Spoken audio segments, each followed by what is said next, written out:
Well, go ahead and start. Well, we'll start with what you were going on about.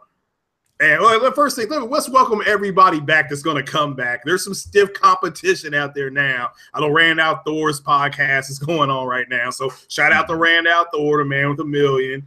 And he's actually on a topic that I wanted to try to get to, of course. But for the people that are coming back, this is part 2, or a continuation of the earlier podcast we were doing, because they had to come in and fix something with my circuit breaker. It took them 3 hours. Like Krato said, it's they build exactly for 3 hours. So shout out to the people coming back and things like that, and the people that have made comments on the last podcast.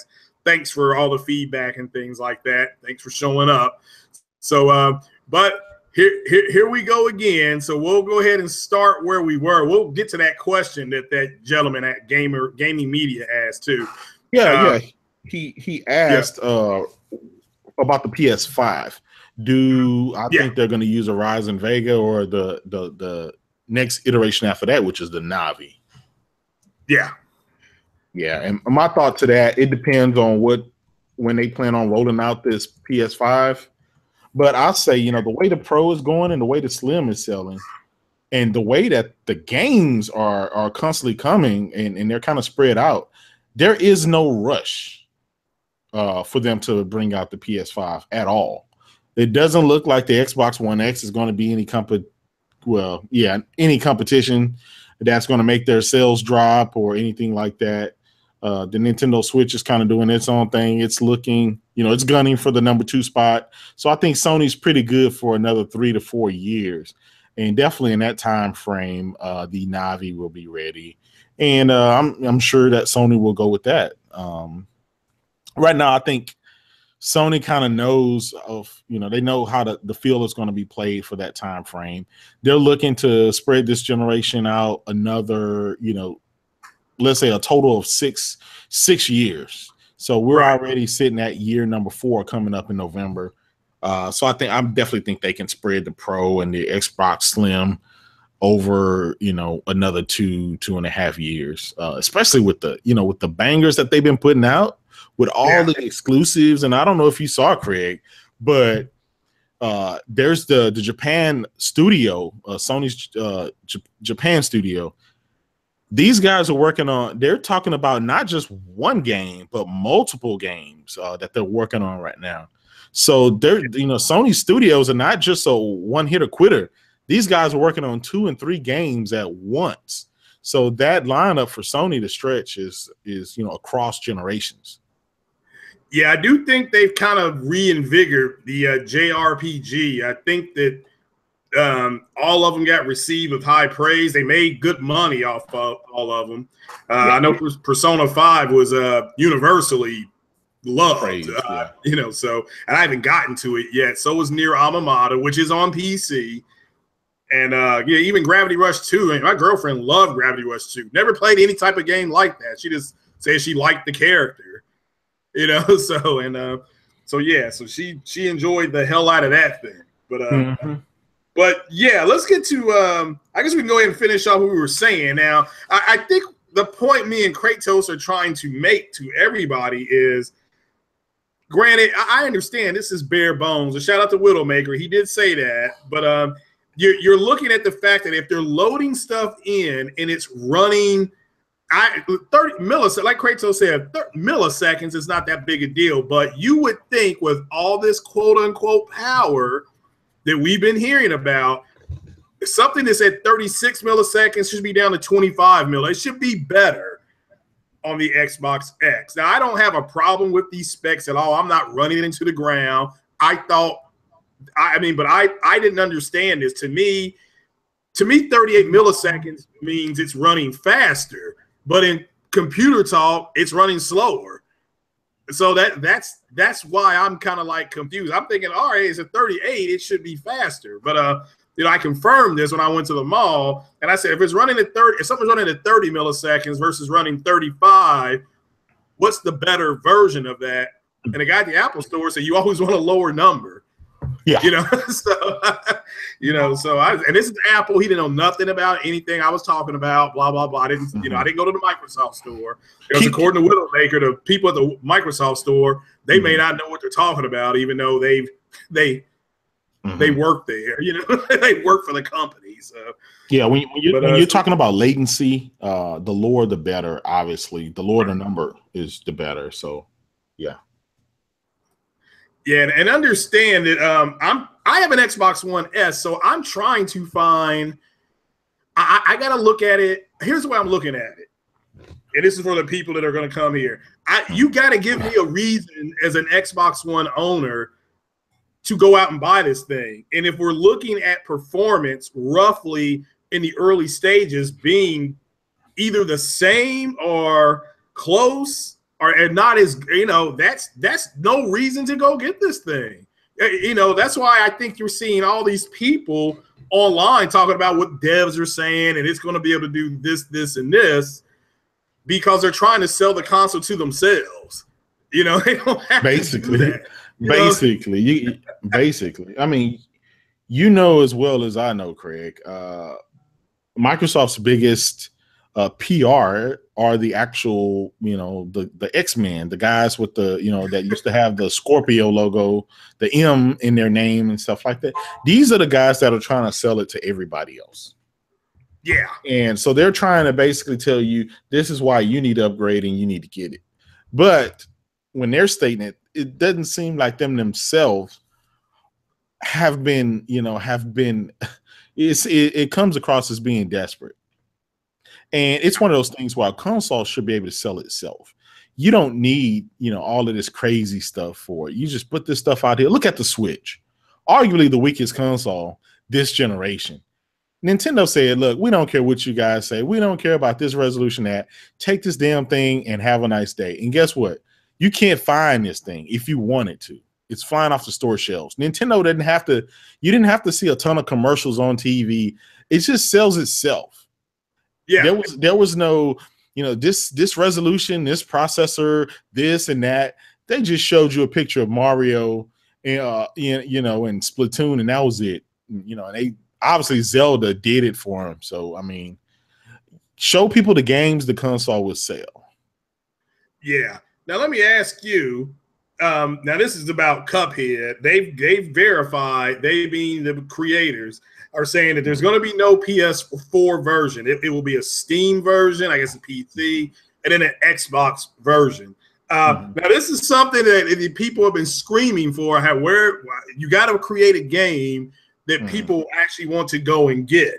Do you think Microsoft needs to do more of this, even if they do a timed exclusive with PC and keep it off the PC for 90 days?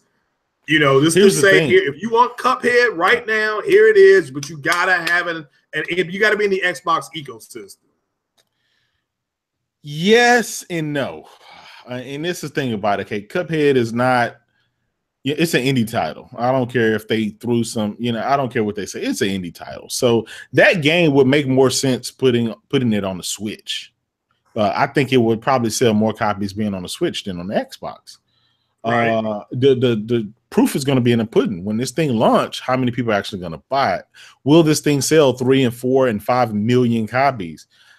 I don't know. I mean, look at a game like Neo and Persona. I mean, these guys sold, like 3-4 million copies the first month. Yeah, Persona selling, at least that's coming from stock. People kind of know about the Persona thing, but Neo, that came out of the blue. That's what I'm saying. Yeah. So I don't know. See, here's the thing about it. The fan base, the Xbox fan base, did not support their games that Microsoft tried to give them. They hyped them up, obviously. Everything was supposed to crap on anything the PlayStation had, but that turned out to not work out so bad, because now they're in a position where they have no games, and the games that they have are all third party, and some of the supposedly quote unquote exclusive games haven't did well. And look at Dead Rising. That's a Capcom.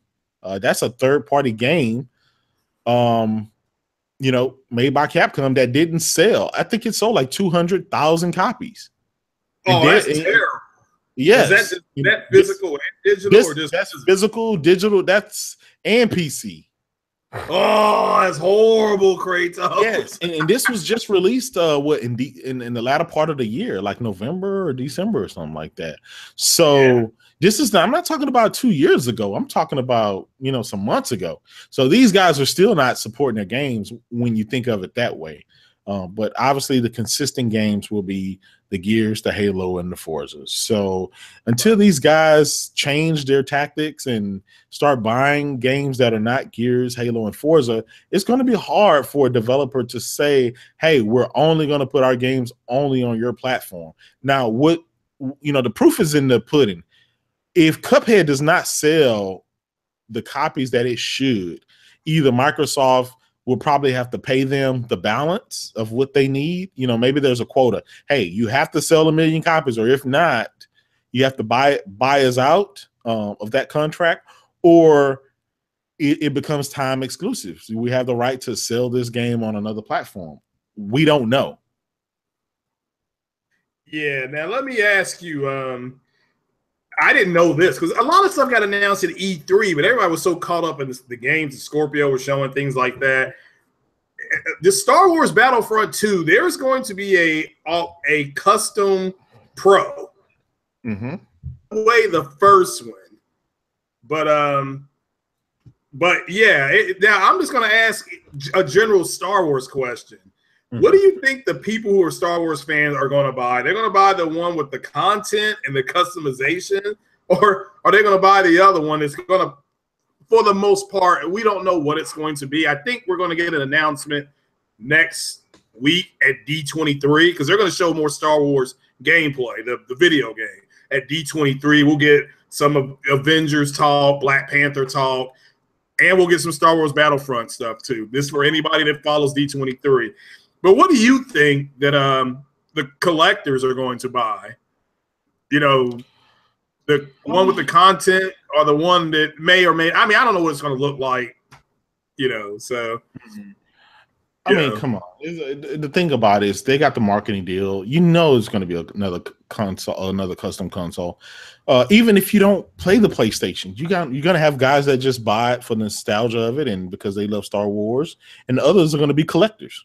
Obviously, it's going to be a limited edition, so they're only going to create so many. The last one kind of came at a premium price and it sold out.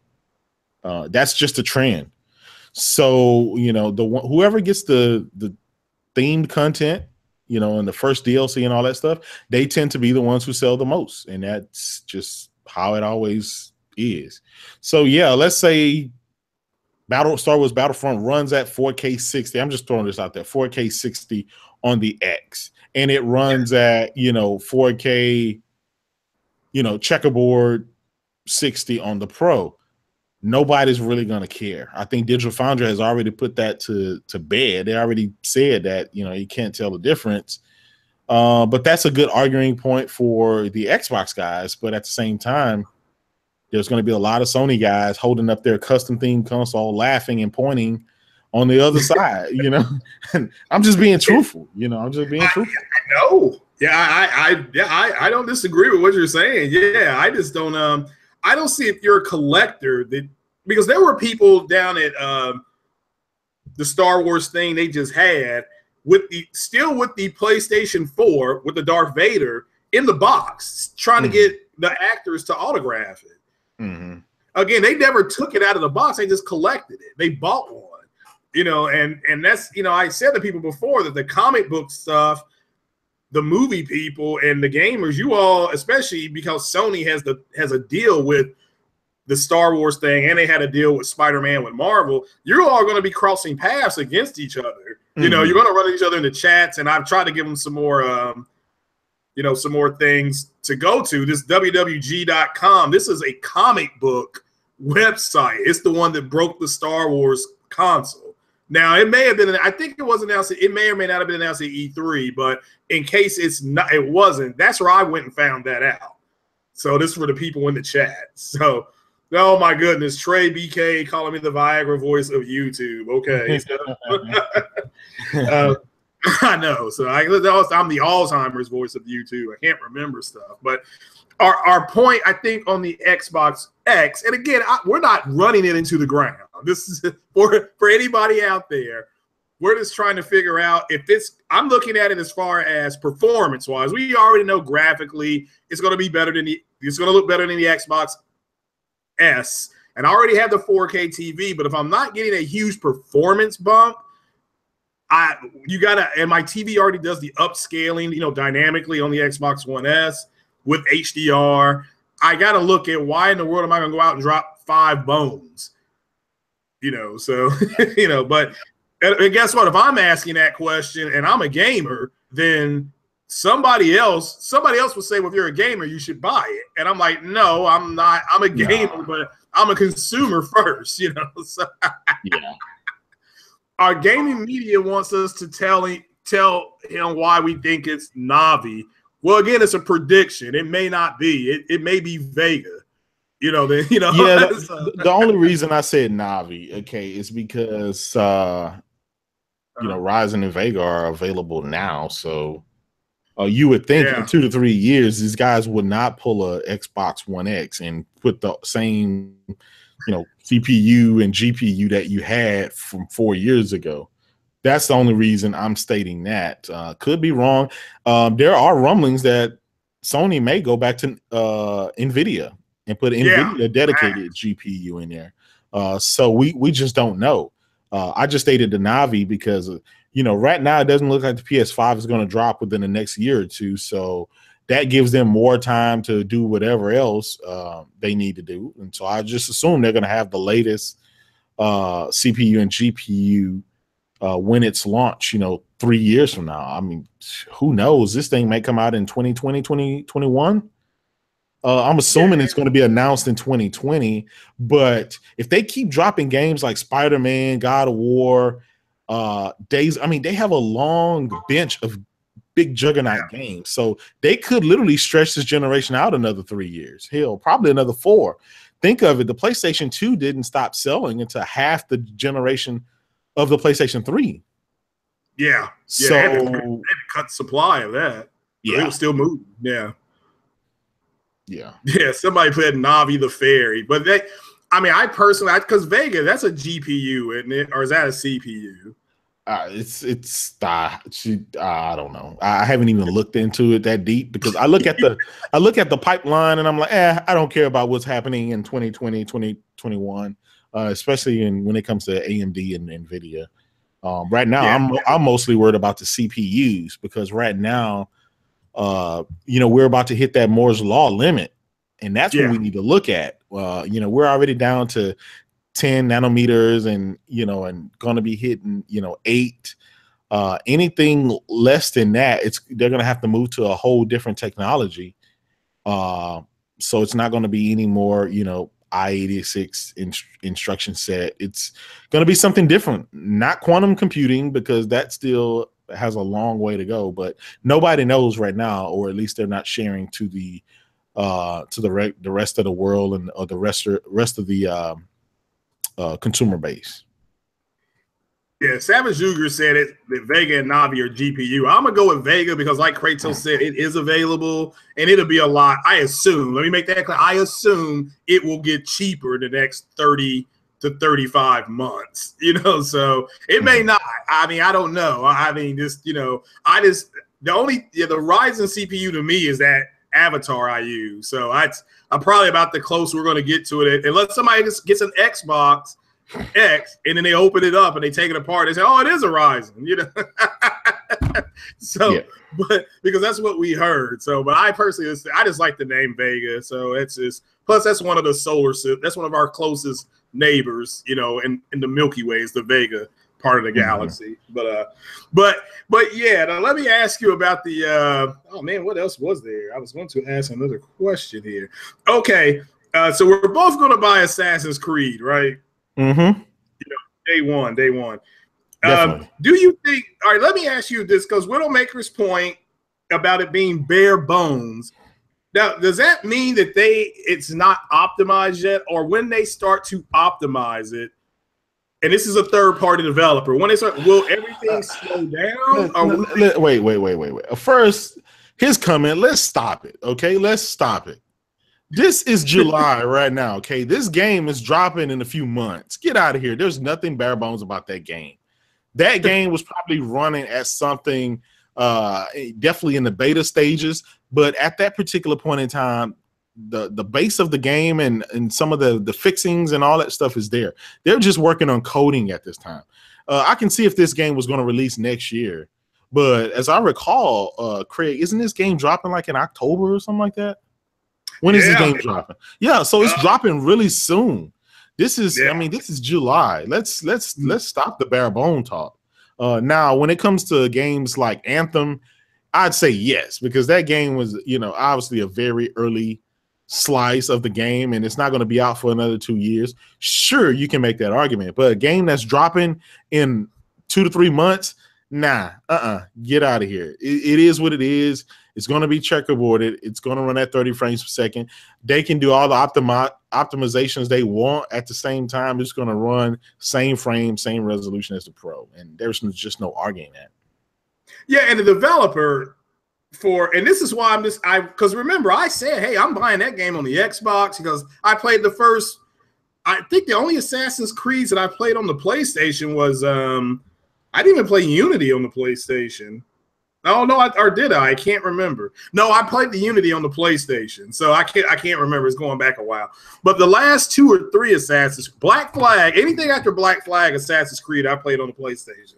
But for me, if the guy come out and said that the Xbox X version is going to be the same as the Pro, I might as well just go ahead and get it on the Pro if I'm getting the exact same thing. I mean, that's the developer who said that. Yeah, and then keep in mind, okay, this is all about, okay, I think everybody right now, even in chat section, everybody on Twitter, YouTube, everyone has a console, okay? At this point in time, everyone has a console. Now, here's the problem with the X. No one needs an X. So it's down to, why should I spend $500? Why should I go out of my realm and spend $500? If this is not going to do much more than what I currently have, I can take $500 and spend, $250 on a bunch of games and then pocket the other $250 or go do something else with it. That's the problem. I don't think we've seen $500 worth out of this console, especially not having any exclusives. If you don't have exclusives dedicated to your platform, why would I sell my Pro and go get an X? That means I won't get to play Spider-Man, God of War, Days Gone, The Last of Us 2, Detroit, and the many of more games. I can just stick with my Xbox One S, play the games in 1080p or, upscale 1080p or whatever, and get the same effect out of it. That's the problem. We're talking about you buying something when you already have something. Now, if this was a new generation, then obviously you're starting from scratch. But now guess what? We've already spent $500 once with the original Xbox, and then we spent another $299 for the Xbox One S, and now they're going to ask us to spend another $500. I mean, think about it, man. I don't know. It's a hard sell. If you've bought all 3, if you plan on buying the X and you bought the other ones, you're going to be at $1,400. So you might as well have had a PC to just, like you said earlier. I mean, I think that was legit. And somebody put this in another comment section. I can't remember what it was, but said about because that really made me think. If you want the 4K, you want the uncompromised thing, okay, fine, but you're going to have to pay the cost to be the boss. And understand, one, you're in the 1 percentile or whatever it is. You're in the top, 5% of PC gamers. Yes. So not what they say, like 80% of PC guys are at 1080p or 1440p. So I don't understand. Me personally, I prefer, like we said, 1440p. That's a big. And then if you get the upscale, whether it be on a PC screen or on a TV, you're doing fine. I truly think Sony needs to target 1440p at 60 with the PlayStation 5 with their first party guys. I mean, you can't make these third party guys do the hustle and do this, So they might. But also, Craig, the problem is, okay, let's say some of these third-party games, okay, if you're going to specifically target the third-party games, a lot of these third-party games did not sell on the Xbox platform. So why would they go back and even touch that game? Because they're not going to make any more revenue on it. The game is, I mean, after the first year of that game being on market, they consider that dead. They move on to another game, another platform or whatever. Asking them to go back for a game you didn't buy the first time, you didn't support, people have gotten laid off, and everything else. They've moved on. Nobody's going to go back and repatch and re-optimize a game for a new platform that's coming out. It's just not going to happen. Let's stop it. Yeah. Yeah, I mean, and look, as far as and Widowmaker, like I said, there's no beef there. For people in the comments say, "That's my brother from another mother," but it's, I mean, when I saw Digital Foundry and they were breaking this down, I'm like, okay, if it's going into 4K and it's losing frames per second, and it has that's why I asked you about the about the load on the GPU. If it's going over budget, I didn't understand what that meant. I know it's overclocked. The GPU is overclocked. I thought, all right, maybe that's not that big a deal. But even on the first Star Wars Battlefront, the port, that again, Star Wars Battlefront 720p, and maybe, like I said, it's just too much of a reach to go into that barrel to try to pull this game out. If on the Scorpio it's gonna be at 56% over budget on the GPU, you may just have to let go. Well, and think about it. I think I kind of explained that earlier for you guys that wasn't rocking out. But every console, every PC, any piece of software, there's a budget they have to work with. Depending on, how big that budget is, depends on the CPU, the GPU, the memory bandwidth, the bus that they're running off of, whether it's PCI Express, whether it's AGP port, whether it's whatever. So you got to think of it this way. Okay. If you say, okay, I have 100 millisecond peak time on this CPU and GPU. So every instruction set that runs across this, it takes away from that 100%.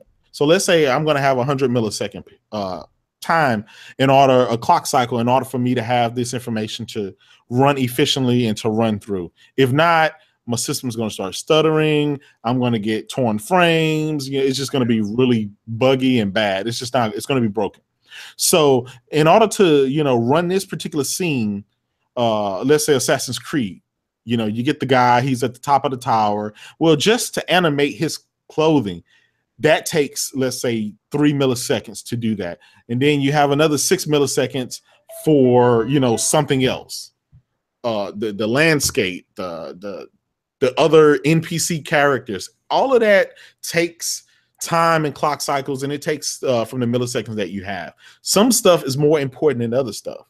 For scenes that are far away, you don't take a lot of detail. It doesn't have to be rendered the fastest. But you need to make sure that the character reaches a certain millisecond, because you don't want the input lag. You don't want to hit, go to the right, and then it takes a half a second for the character to actually move.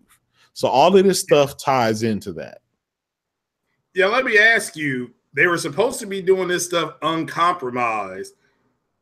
If they're at 24.4, I'm on Assassin's Creed because I'm buying this regardless, If they're at 24.4 at 4K, again, I don't have an issue with that at all, because it is what it is. Mm-hmm. But doesn't that mean some kind of compromise if they can't hold it at 30? And it doesn't mean, and this is why they went to dynamic resolution, so that they could get some help on that X. Yeah. Which I don't have it. And the same thing on the Pro. The same thing with the Pro. I'm sure they had some frame issues. And so they said, we can pull resources from this and put it over here to help. Again, I don't have a problem with this, but I think that this whole thing, one, is compromised if it's not going to be the same as the S. And here's a game that, by God, may look better on the X, but may run performance-wise better on the little inferior Xbox S. That's just a fact, folks, based on these numbers that we're given today. Mm-hmm. Okay, so I mean, I just want people to really understand this. If you're, and I'm not telling people again, can't get in people's wallets, but just imagine what another consumer is going to do. Hey, look, this is performing at a better frame rate. This is performing, you know, the game looks great. Look at it on a 4K TV, the Xbox X version or whatever version they're running. It popped. It looks great. Yeah. But damn, 24% over budget on the GPU. Oh. Well, you remember when Digital Foundry got a hold of when they went to Microsoft Studios up in Redmond. They did the testing on the Xbox One, or I'm not sure if they got hands on or they just were shown this stuff. Supposedly they were under budget on Forza, like 60-something%. So they were like, yeah, this thing's running at 4K and we haven't even did the optimizations yet. And so they were selling you the idea that they can do so much with this console. But now the reality sets in, it's still CPU limited. So, I mean, you're still back at square one. Yeah, the GPU on the Forza is 65.9%. That's the GPU load. That just tells you, Craig. Textures, because, you know. That just lets you know that when you're racing, there's not much, you know, you only have to focus on the cars that are on the track. Everything on the sideline and all that stuff is you know, there's just not much going there. It's a racing game. Unless you have a game, and I'm going to say like Forza Horizon, where there's a lot of foliage and it's kind of open world, you get to do stuff. But even then, it's still a racing game. So I don't know. And that's, I would rather have a racing game, to tell you the truth, that would actually do 30 frames per second.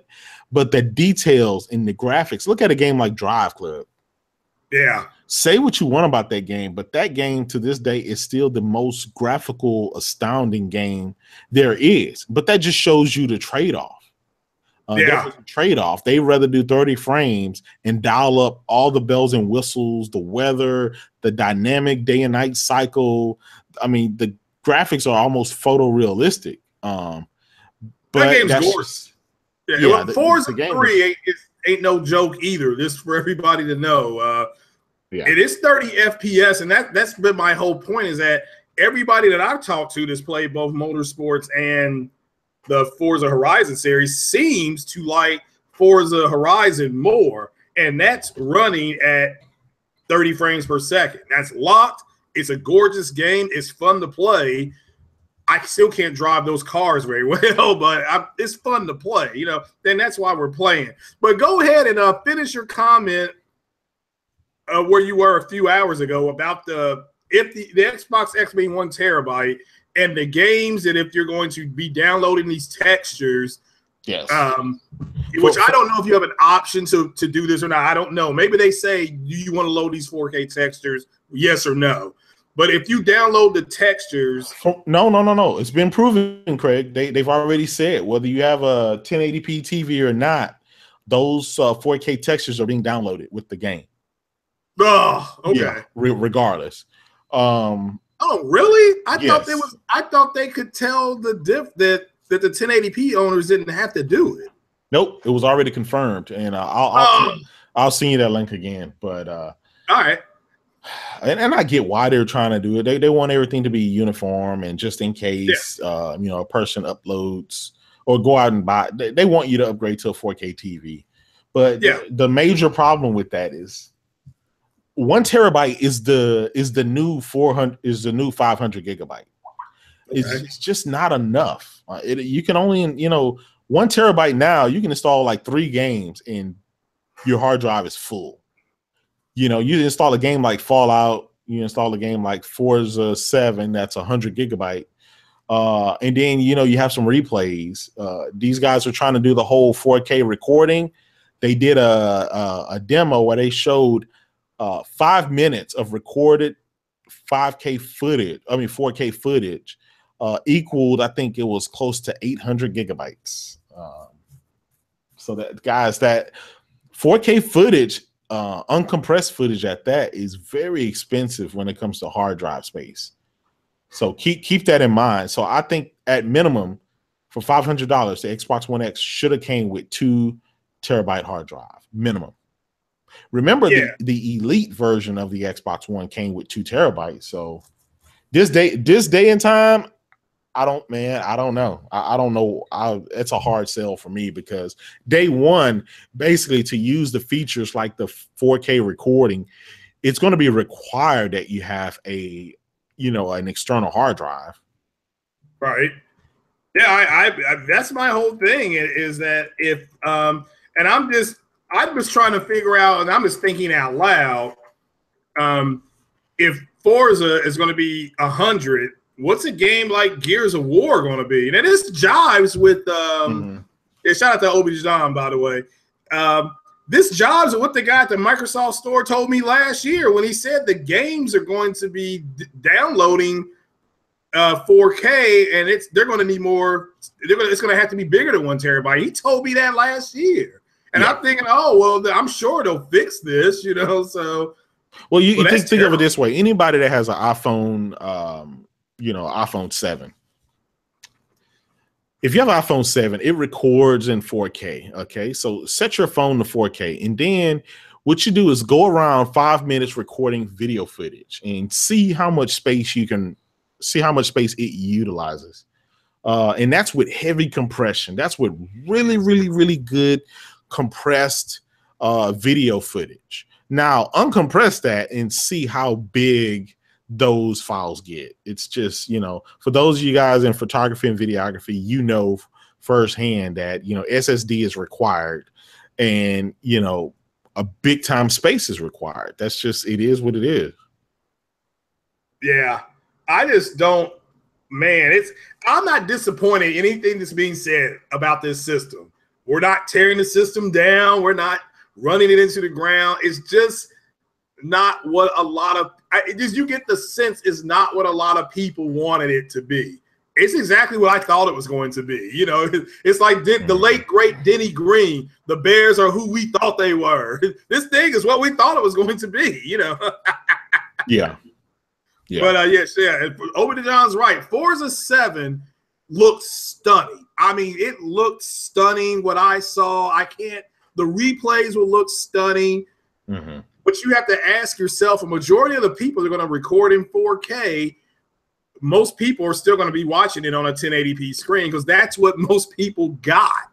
That's what you got to remember. That'll still look better. It'll still look good, but yeah, I mean, again, I just don't, man, oh man, it's just the more stuff that comes out, it's like the more time Digital Foundry spends, because even the guy said that, what's his name, Richard Ledbetter or Ledbetter or something like that.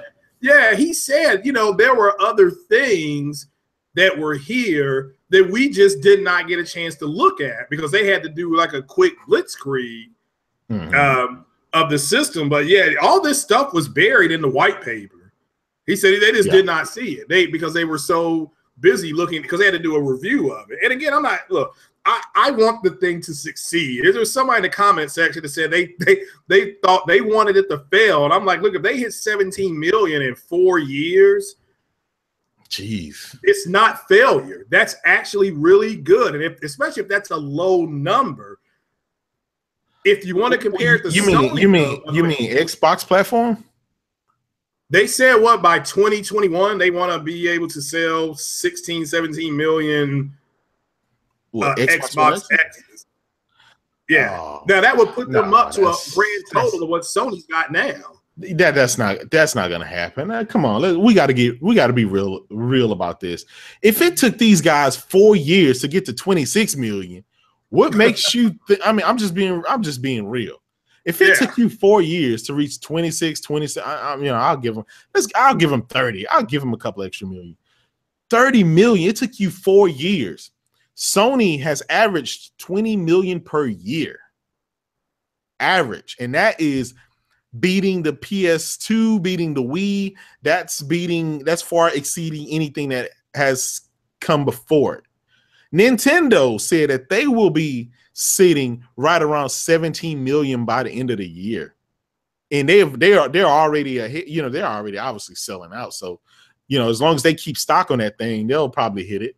But the Xbox doing that with no exclusives and no major games coming out, I don't see that. Maybe a third of that, maybe.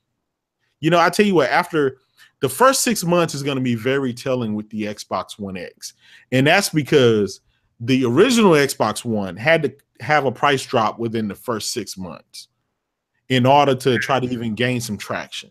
So we'll see come the first 6 months. Obviously, it's dropping around holiday season, you know, and then the income tax season, people are going to be trying to ball out of control. So they're going to get, you know, some numbers then. But once February, March hit, if that thing dies out, that's a wrap. Yeah, but Obadiah makes a good point. He says Drive Club has better rain, snow, and windshield wipers. I don't know why you're driving in the snow or racing in the snow, but all right. And wiper mechanics, but the 4K assets in Forza are dope. I guess my question is look, the video I saw online, I watched it on my 4K TV with Forza. The rain effects to me looked really good. They even got it where it rained during the race. Now, I don't know if this is random or wait. I'm gonna cut you off there, Craig. No, okay. I'm gonna cut you out there. Okay, no, guys, good. we're gonna have to look at the video and distinguish the cut scenes from the actual in-game racing. Now, that's what we're gonna have to do. If we're gonna compare apples to apples, we're gonna have to stop looking at the alternative cut scenes and stuff kind of blended all together. Once you get your hand on that controller and the car goes straight from that rear view, that's the graphics. That's what you're gonna have to race with. None of that fancy alternative angles and stuff that they try to, you know, blend in there. Now, most people, if you've played on PC like I have, the Forza Apex, you know what to expect from Forza 5. You already know what to expect from it. Sharper textures. It's going to all around. It's going to look cleaner. It's going to play cleaner, and that's what you're going to expect. But I think we look at some of these cutscenes and these static photos, and we look at it and say, "Oh my God!" But at the end of the day, once you see the footage of you playing it, because if you look at what Digital Foundry showed, and just look at the footage that they showed at E3 of Forza, bypass all the fancy stuff and look at when they actually show gameplay. It doesn't look the way that you would see the static photos and stuff like that. Well, yeah, but this was actual during the race. They like the weather cleaned up, and I don't because I don't know if that's random, but that look of when it rains and then it gets sunny. And yeah, the dynamic weather. I'm not taking anything from Forza. I'm not taking anything from it. It's a good game. I'm still going to buy it. That's just me. I buy it all anyway. Yeah, I made buying that. I mean, my God, if it does shit like that, you know. Yeah, but when it comes to comparison, you know, when you compare, you can't compare all of the fancy cutscenes to the in-game gameplay of another game. You know what I'm saying? It's just not fair. You have to take gameplay versus gameplay side by side. Now, if you look at Forza 6 and you look at Drive Club, you know, they show the video side by side. It's not even a fair comparison. Drive Club is just far, the weather effects and the, you know, all the other stuff is just far ahead. But once you look at the Forza 6, the alternative angles and the fancied up, you know, stuff, it looks really good. Yeah. Oh yeah. Like I said, what I saw on the TV, I'm like, well, let me actually really look at this. And I guess it said E3 footage, and the guy that was driving came in second or third. I mean, again, the game looks stunning. I can't take nothing, like you said, I can't take nothing away from what that game physically looked like. It did. I kind of like, wow, that does look good. Unfortunately, you can get it on PC as well. That's why I think Microsoft really needs to look at, even if it's just to have it on the Xbox X to help move the system. I think they may want to look into something like that, because when Phil Spencer, he kept it 100 with everybody, like you said, Kratos, 2 to 3 years for an exclusive game. I mean, guys, what do you think the price is going to be on this system in 2 to 3 years? Why don't you just wait 2 to 3 years? That's kind of what a lot of people, I think. I think it's $199, $249, $199. Yeah, this thing next Black Friday, it may be, $429. You just don't know. So I mean, yeah, but I'm not in your pockets though. I mean, I'm just saying, I'm just trying to look at it as far as a consumer thing. Shout out to the people in the chat. But yeah, I'm just looking at these numbers again, and these numbers, they should not be performing worse if it's uncompromised. What I would have thought that meant is like what Psycho Gamer said. They were going to take games that were 900 and 1080p and bring them up to 2160p without compromise. Well, these numbers, if Digital Foundry is correct, these numbers show compromise, period, based on these two games. Now, their first party games, it's better. I mean, you get quicker render, you get better frame rate, but that's what we were expecting anyway because it's a more powerful system. So for these 1080p games at 900p, this is not good, guys. This is this is an NI. It's a negative impact. So but high settings, you can't mess with that. I mean, these are all good things. I mean, I'm trying to spin this into good news. I'm trying to be Jack Reacher here. Yep. Yeah, I'm just saying high settings is good, 8 times isotropic, whatever that word is. I maybe even am saying isotropic filtering. Yeah, isotropic filtering 8 times. So look, if they are able to get that, if that's enough for you guys, then go buy it. It's not enough for me, but I'm frugal anyway. So it's I can't see myself paying another $500,000 for 8 times ISO, what you just said, and 4 times resolution when you can go pay $399 and get something close with a ecosystem that now there's claiming is. And let me ask you this: they're anti-consumer because they can't. The Xbox don't have these games. Now all of a sudden Sony's anti-consumer. So what is your opinion on that? This is from the same company who claimed their fan base up and down when Rise of the Tomb Raider was a 1 year, and even Elite Dangerous was 1 year, for their systems. So what do you think? I'm gonna do you another one. All right, Cuphead. Uh-huh. All right, the developers are not going to put it on the Switch. They're not going to put it on PlayStation. That's anti-consumer. I think we should boycott like the Microsoft guys do when a game doesn't come on their platform. I think we need to open those. What do you call those? Sign those polls and request forms and stuff. This is how crazy it is. Do you see any PlayStation guys caring about Cuphead not being on his platform? No. There's no boycotts. There's no demand letters. There's no attacking the developers and giving them death threats. There's none of that. So this shows a clear distinction between the PlayStation guys and the Xbox guys. And when we understand why, when you have no games and you have nothing else to look forward to, any little game that comes on another, platform, you want that game. And so you go through some drastic measures to do that. But when you're getting bombarded by new IPs and new games dropping weekly and monthly, you don't feel so desperate and you don't really care. And that kind of sums up these two communities, this generation. It's crazy. Never seen anything. Yeah, one month from today, the Sony people get Hellblade, roughly. I mean, is it the 8th? Maybe it's the 8th. So 1 month from Saturday, when I'm coaching my last Little League baseball game, that game comes out. And then 2 weeks after that, the new Uncharted game comes out. So Sony's already going into, they're already starting to build momentum going to the holidays. But I mean, again, I don't know how it's anti-consumer. I mean, if you're going to say that, then you all should be railing against Cuphead. Not that it's not the point that Cuphead is not there, but you all should be running around. If Sony's anti-consumer with Horizon Zero Dawn and MLB The Show and whatever, God of War, if that's anti-consumerism, where is your righteous indignation for Microsoft over Cuphead?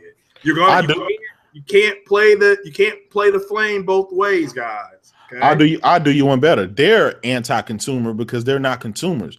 They didn't support any of their first-party games or third-party games this generation, and that's why they have slim pickings. That's why they only have Gears, Halo, and Forza. And those are just the facts. These are the same guys. Again, they rather, be on Twitter and harassing people than going out buying the games. Yeah. Now Halo Storm is saying that everybody should have known it was not going to come to PS4. And I'm like, yeah, we knew that, but people now, but where's the righteous indignation of anti-consumerism? You see what I'm saying? That's our whole point, Halo Storm, is that you can't, my point and Kratos' point is that you can't have it both ways. So it's either they're going to all have games on the same platforms or they're not. So, that's kind of what we're saying here is where's your righteous indignation? Now, maybe you have said something in Halo Storm, but I don't see anything on, and Kratos, or maybe you've seen something online. Maybe we should post something. As a matter of fact, we'll post something afterwards on our Twitter feeds, like, you know what? Wow, I'm going to call the Cuphead developer and threaten to blow up the house that he put his second mortgage on, because the game didn't come to PS4. I mean, that's the way the Xbox guys acted when Cliffy B brought Lawbreakers to PlayStation. Exactly. So, I mean, that's exactly. I mean, that's kind of, we're just asking for some consistency. Yeah, Corey Massey, shout out to him, put 8-8-17 for Hellblade, which I am buying. I mean, that game looks good, so I am buying.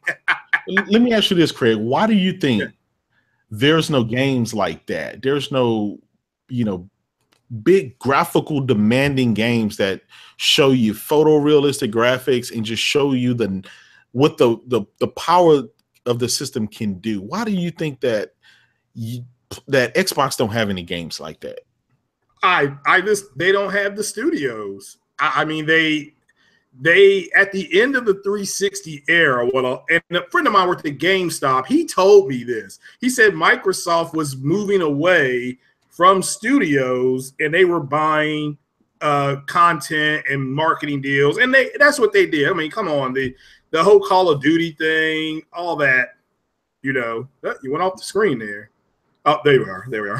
Are you still there, Kratos? Yeah, I'm here. Oh, okay, all right. Yeah, they've they don't have a whole lot of studios now. I mean, maybe by the end of the year they announce 2 new studios coming out, but I think Microsoft has maybe 5 studios. And I'm guessing, I'm not here to say that's what they got. They're horrible, but you got what you got. And one makes Forza. Mm-hmm. Now, is Forza Motorsports and then the other one made by 2 different companies, or is it the same company? Two different studios, like an A studio and a B studio, but it's still owned by Microsoft. It's all one, so it's all right. It's the same franchise. It's the same game, same assets. It's just one is open world and the other one is circuit based racing. Yeah, so what they do is I mean, and it worked. I mean, they chum up to these studios and they get them to give them marketing rights. So it gives you, it's like with Anthem. Everybody, literally, there's still people who think Anthem is only going to be on the Xbox because that's what they saw it on first. That's, and the reason we saw Anthem was we should have saw Star Wars Battlefront is for the people out there. Even Digital Foundry said that. Yeah. But, they'd rather show Anthem in a checkerboard at 4K than Star Wars at dynamic. You know why? That's because, man, at the end of the day, I do not think, I don't know, man. I think that Frostbite engine is a crutch. I mean, that thing will cripple any system. It's just going to be, I can see that game just being pegged to the max on the Xbox One X. I see it. Everything is being, pinged up, and I think the checkerboarding is definitely going to be some checkerboarding there. It's definitely going to be some dynamic resolution. That's just one of those graphically demanding games that I was talking about, Yeah, now D. Moran 809 saying, they had 5 studios. I mean, again, that's just a guess. I don't I mean, Hellblade. Yeah, Hellblade. Now, Hellblade is an indie game, but it has a AAA budget. But that's an indie game. So for people to say Sony don't care about indies, well, here's one coming down. Here's one in the pipeline, as Kratos likes to say, that's coming out in 33 days. You know, it's going to ship actually in less than 30 days. But that game is coming, and then right on the heels of that, there's, you know, the DLC. But I just think that one, you got a game like, you know, like you said about Quantum Break. The game was a good game. It's just people didn't go buy it, and that's, you know, and that was I think that was that. Yeah, that was Remedy, and they just, people didn't support their game. So will there be, you know, Rise Son of Rome? I think that was a first party game. Where's your sequel? Yeah, you know, so you know, so, and it's not that the game, like we said earlier, the game looked great. It had good fanfare, but it wasn't supported because at the time people said, well, it didn't have Xbox Live, or that you couldn't play. It was something like that. You can't play with your friends. And it's like, look, if you all want to do that, then you guys got to play on PC. You know, that's just where you need to be playing. So not on a console, guys. I mean, that's just, you need to be playing games like Star Citizen or real-time strategy games like, what's that big one that people get divorced on? World of Warcraft. Play games like that. You can play for 20 hours. You know, there's people who ain't took a shower today because they're playing World of Warcraft. You know, so, you know, but that's what I personally think. And risk. Sony lets their studios take more risk. They're at a point where their studios can take a risk, where Microsoft is like, no, we need this. We know Forza is going to make us X amount of money. Halo is going to make us money. Gears is going to make us money. So that's why, you know, EA did that with those guys that they fired. You know, when they did not want to make a Call of Duty game, you know, back in the day, you know that story. So that's just the reality. Also, if you buy Hellblade, pre-order it digitally, you get two things. I forgot what it was, but you get two things if you already have pre-ordered. I don't know if she gets another outfit. The game sounds very interesting. My goal was to have it beat by the time Nadine and Chloe, when they come down, when they come knocking on my door, I want to be able to answer the door for those two ladies. Exactly, definitely. But let me ask you: do you just think that Microsoft, they just don't care about these type of games, or because I don't know what else kind of game Hellblade is? This from the previews have really hidden what the game is really about. Well, Phil Spencer already said it. I mean, it's not what I'm saying, but Phil Spencer had already said that those games like Zelda and Horizon, you know, those single player experiences, just don't. I'm assuming he said, you know, just don't pull in the dollars that they once used to, or they're just not as good as they used to. So I don't know. But obviously it seems to be working for Nintendo and it seems to be working for Sony. But for Microsoft, maybe that was just him saying, look, our fan base just don't buy games like that. They buy shooters and racers, and that's why we keep giving them those. And so I take that as that's what he meant. So I mean, you can't deny it. They tried with Recore, they tried with Rise, they tried with Sunset Overdrive and some of the other games. The guys just did not buy those games. They tend to come out when the Halo, Forza, and Gears series come out. They tend to come forward and spend their money there. So I can see why he doesn't want to spend millions and millions of dollars on games like that, even though you and I would enjoy them and some other people enjoy them. The masses of their fan bases just don't. Yeah, they've you know, now Halo Storm is saying Battlefront 2. All right, let me tell you what Digital Foundry said about Star Wars Battlefront 2 Halo Storm. This is on their video today. Towards the end of the video, they said that native 4K on the Xbox X is going to be harder to get than they think. And Frostbite, I guess Frostbite is what EA's pretty much going to on everything. Yeah, that's their number one engine that they want to move everything to. Yeah, like Kratos said, Halo Storm, Frostbite is crippling engines. It's because it's mostly a CPU engine, allegedly. I've learned the differences in CPU and GPU. So they showed us, and again, they showed us Anthem, fine. I mean, but Star Wars more than likely, according to Digital Foundry, and this is just their guess as well, but they're more in the loop, and that's what he said today, that he's had to, ask several people in the industry, but he said it'd be dynamic resolution, which again, I don't have a problem with. I just want to play a campaign like back in the original Star Wars Battlefronts. They had a campaign, so. And that's more what I. Plus, like I said earlier, that girl's hot, and that's just all I can say. The girl's fine. So. Yeah, Savage Sugar saying that it probably won't be native 4K 60. Again, Jack Reacher said that, I get that. Yeah. I get Jack Reacher. Jack Reacher told you what he wanted the system to be, and we tried to tell you what it was more likely going to be. You need to ask yourselves which one was right. Me and Kratos or Jack Reacher. Yeah. Don't forget Checkerboard is the new native for Microsoft. Yeah. Yeah. So he says Battlefront 2 uses DX12, so it will probably hit 4K on X1. I don't understand why that has nothing to do with it. Head down for because even I know this. Listen, I haven't seen these guys have been talking about DX12 now for 3-4 years. Guess what? The cloud power didn't exist. The added bonus that they talked about for DX12 it never came to fruition for the last 4 years. Why are we still holding on to this stuff, guys? Let's leave these marketing terms out of it and just admit that, look, as a console gamer, if you're a PC gamer, one of the PC gamers that call the console guys the peasant guys, that's just, it is what it is. Unless you're willing to spend $1,000 for a video card, you're going to get subpar gaming. That's just, it is what it is. So just accept that a $500 console will do what a $500 console should do. And that's to run much inferior to a PC. Yeah.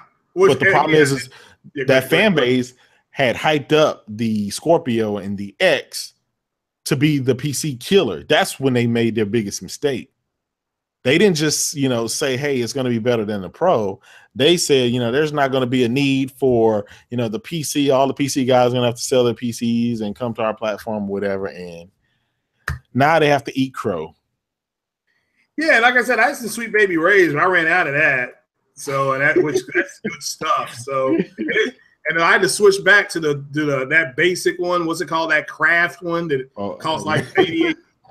Yeah, it gets the job done. It got me over. So yeah. Yeah. And again, we're how long have we been on? We've been on about an hour, Cycle Gamer. So. But I will send you an invite because somebody asked, where were you at? How come you're not damage controlling? I mean, we're not in here like ripping into what the Xbox X is. We're just going over the numbers that Digital Foundry put out.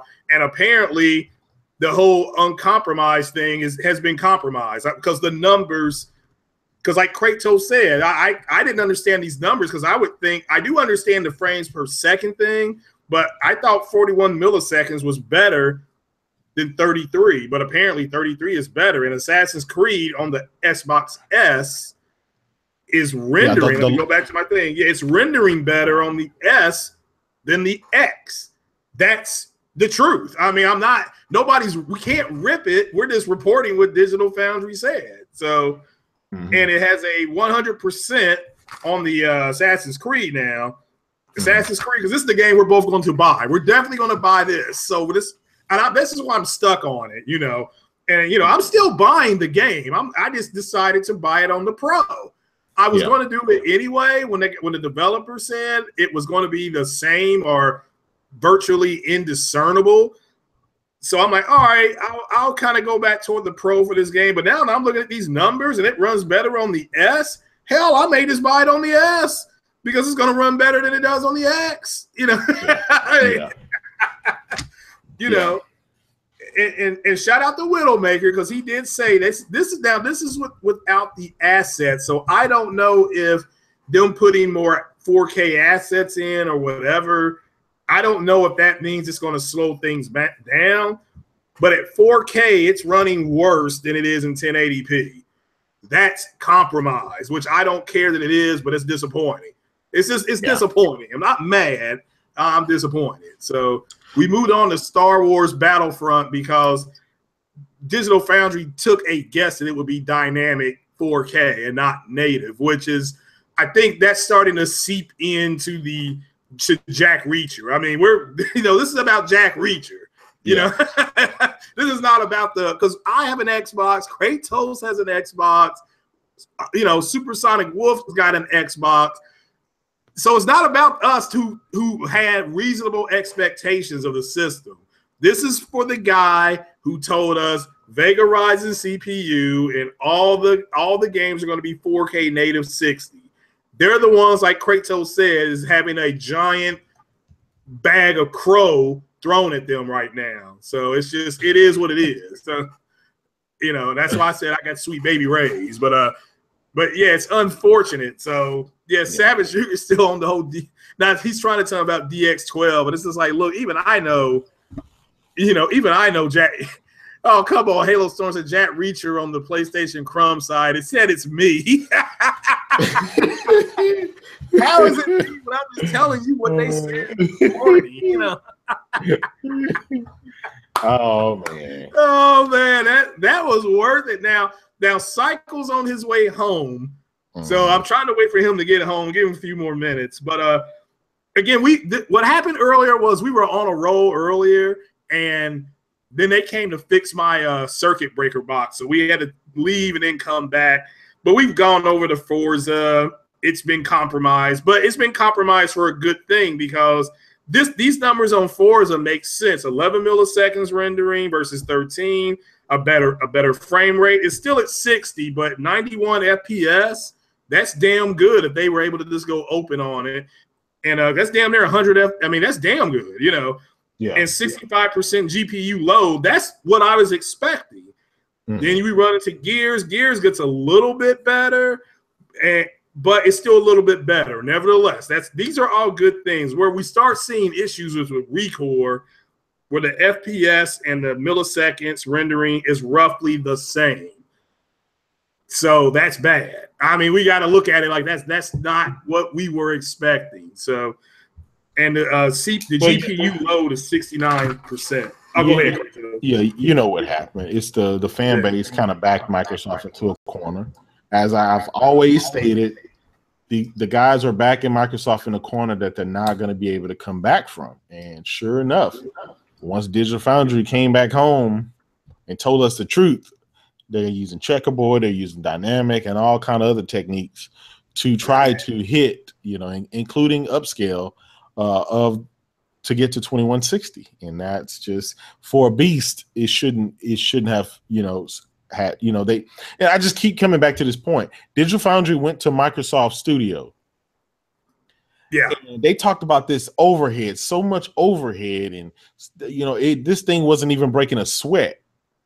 And yet, when they come back to their studio and some of these games are released and they do some stuff, everything seems to that not be the case. These guys are using all of the rendering and techniques and stuff, and so it's like they're just everything that Microsoft stated and the fanboy stated, all that stuff was false. None of it was true. Can you explain to Halo Storm that DX12 is simply going to make it more efficient? It's just that's just an API that's made by Microsoft that ties all the systems together. It ties all the sound. It ties all the graphics. It ties all the input. All that stuff. It just ties it together.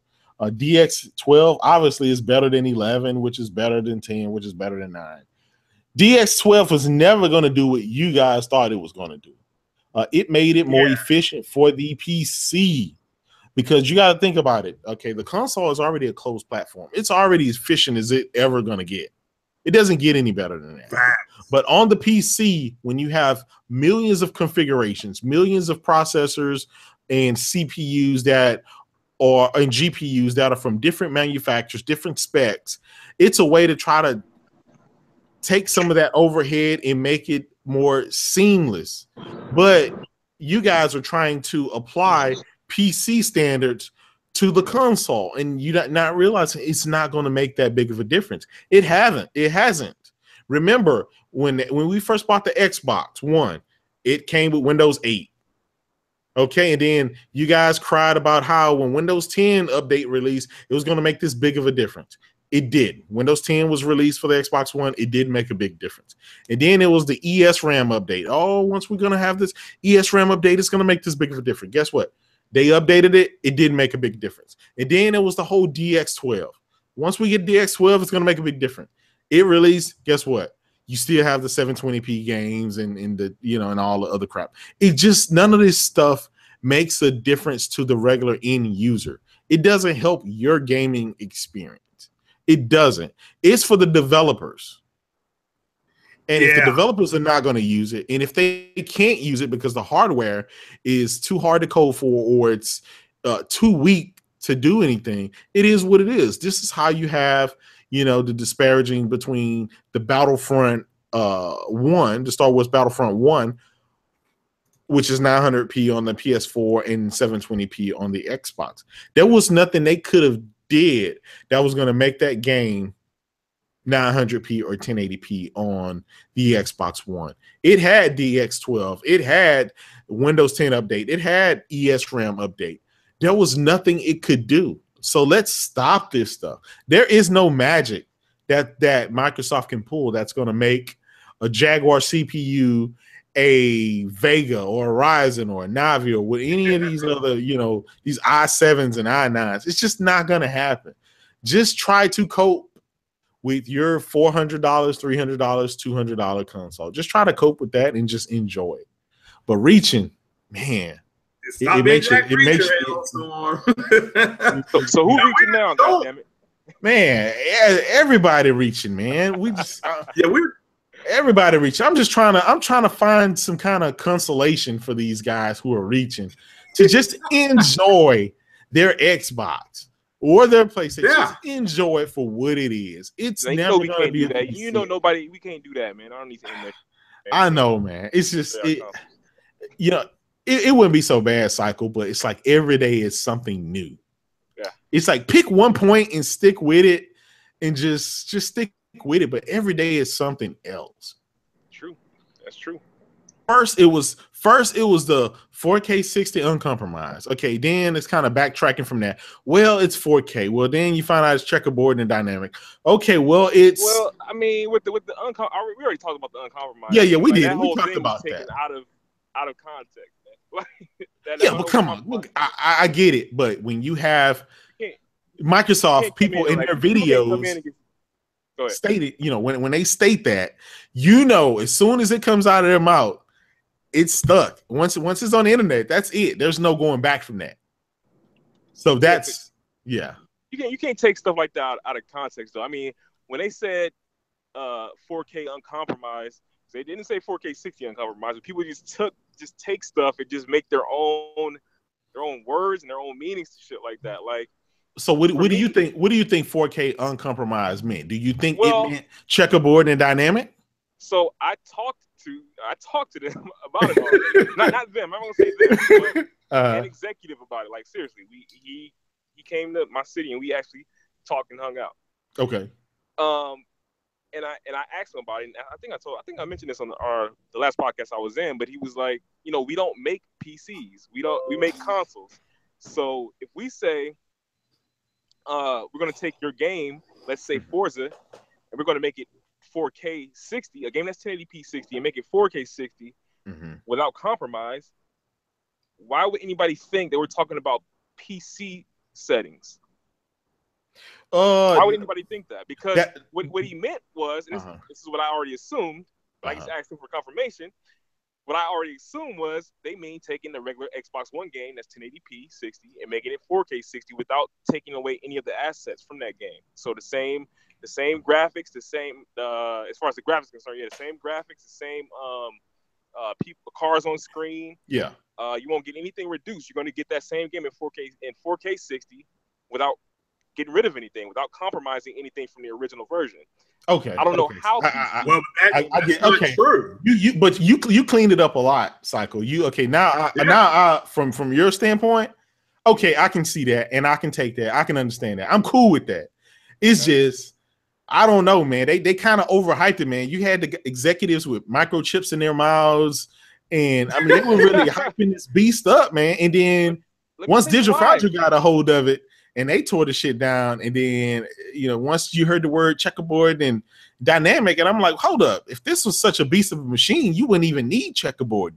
You wouldn't even need dynamic resolution. It should be able to do all this stuff, But I'm not I'm not trying to stick up for them. I'm just saying what it is. You know what I'm saying? And so with them, the reason why they're so gung ho and so happy about this is because their analytics and their statistics have told them that can y'all hear me clearly? Yeah, we hear you. We hear you.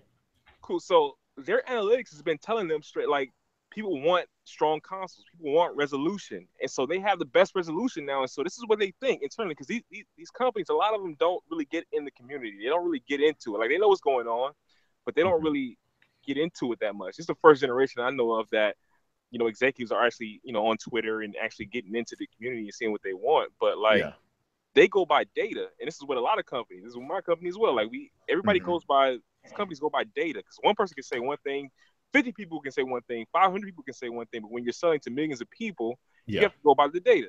And so what the data is telling them is that people want strong consoles, they want resolution, and this, and that's what the surveys has been telling them as well. And then they look at Sony and see that they didn't have as many games as we had as far as exclusives. At in the beginning. Now they blowing them out of the water, but they're looking at it like this. Okay, we had a good console.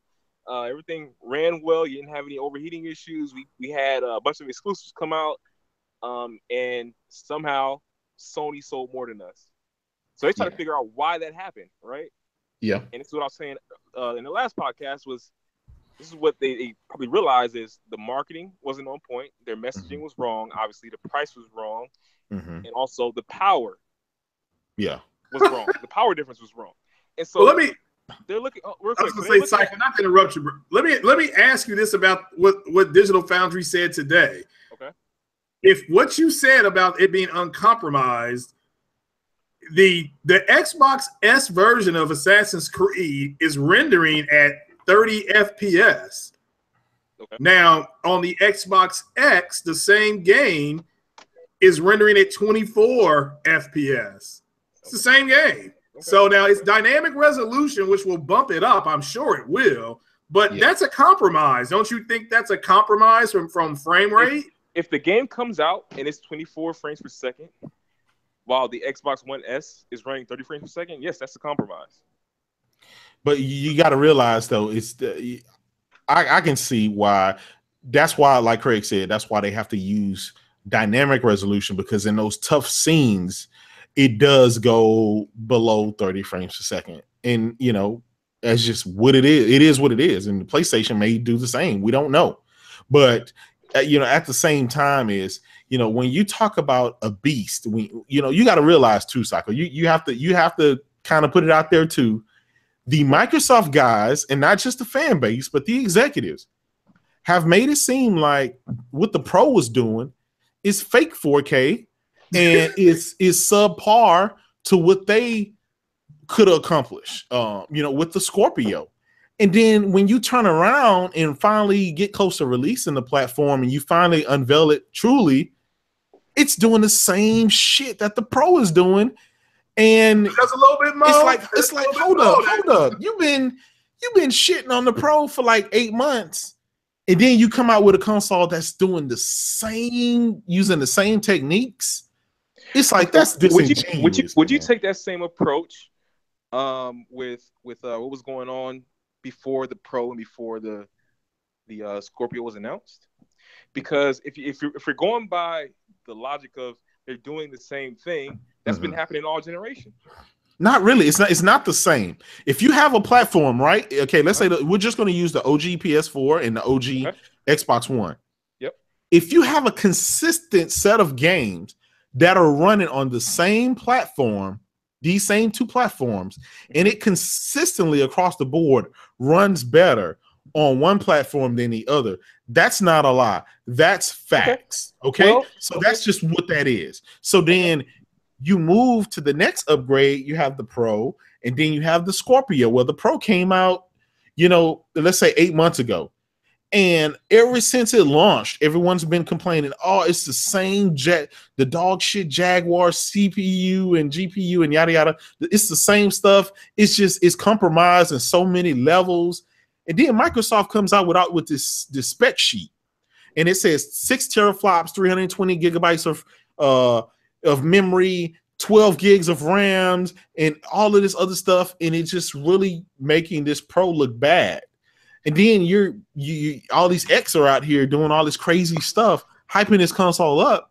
But then when you come to find out, it's not only doing the same thing the Pro is doing, but the same multiplats are running the exact resolution and the exact frames across the board.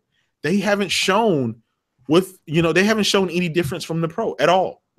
Okay, so let's understand something real quick. Let's try to establish something. Mm-hmm. So, okay. Do we know that, or we can't know, obviously, but will all the games be running the same? You're saying that they're going to be running the same way across the board? No, the ones so far that they've shown. I mean, all the way up to the end of E3. Like what? Like what? The Assassin's Creed Unity. Okay. So Assassin's Creed Unity is going to run the same specs it's going to be checkerboarded. It's going to be checkerboarded 4K. 30 frames per second, the same as the Pro. It's going to be dynamic. Okay, yeah. Dynamic. Yeah, dynamic. So is it going to be 14? What's going to be the native resolution? 14 on both, right? Is that what you're saying? I'll give you just to make a point. I'm going to give you. Let's say it's 1800p standard on the X, and it's 1440p on the Pro. Okay, I'll give you. I'm just throwing that out there just to try to be fair, because I want you to make your point. Okay, let's say that's the disparity. Go ahead, keep going. So the disparity is 18 or 14 or whatever. Yeah. So my point in saying what I'm saying is the same thing. If we're going to go by this logic of they're doing the same thing, just at different, slightly different resolutions, that's been happening this entire generation. No, but the final output is the same for both. No matter what game you're releasing, the final output will still be 2160. Well, the final output has always been 1080p, because once they have upscalers in them, right? You have upscaling in your system and you have upscaling in your TV. So the output was always 1080p, but we were talking about what was native and what wasn't native. Yeah. So what I'm saying, but right now we know both systems fail when it comes to native. That's just a given. Both of them fail at 4K native. So we'll concede those points. So now we don't. There were more games on the PS4, the original PS4, that ran at 1080p than there was on the Xbox. Okay. Now there's going to be more 4K native games on the Pro, or whatever the next Xbox is, whatever that shit is, on the X. Do you think so? Do you think so? I'm pretty sure. Why is that a surprise? Because it's coming out a year. I'm not surprised by it. But Craig, think about it. The only 4K native game the X has, the only 4K game is Forza. And guess what? Forza has always ran at 1080p 60 on the Xbox One. So it's doing the same that it's always done. That's you don't get brownie points for doing something you've always done. Well, Forza, they're great engineers. Well, the people that make Forza are great engineers, so they're able to do that. Okay, you don't think so? I buy every Forza, so I'm not just shitting on them. I'm just saying it's because, for one, it's a racer, and then for two, Forza 5, they had some compromises. They made cardboard cutout characters in order to hit that 60. So it was static. I'm just giving you a point of how Forza is not impressive to me. You have to have another game besides Forza. Just like but people always say, it's a racer game and whatever. But it's like you can't take anything away from the developers. I mean, where was Sony's 1080p 60 frames per second racer? Their racer was 1080-30. I agree. I totally agree with you. I totally agree with you. And what's more important with the racer, frames per second or resolution? That's a mixed bag right there, because if you look at a game like Drive Club, by far the best looking racer. Oh, it looked great. Weather effects and everything else. The mere fact that it was 30 frames per second and most people couldn't tell because of, obviously, for one, it being an arcade racer and having the effect. No one really cared that, you know, whether it was a 30 or 60. It was just, it raced really fast. You had motorcycles and everything else. So that's kind of a hard point. It should be easy then, right? If we're talking about a racer, it should be easy for that on a PS4.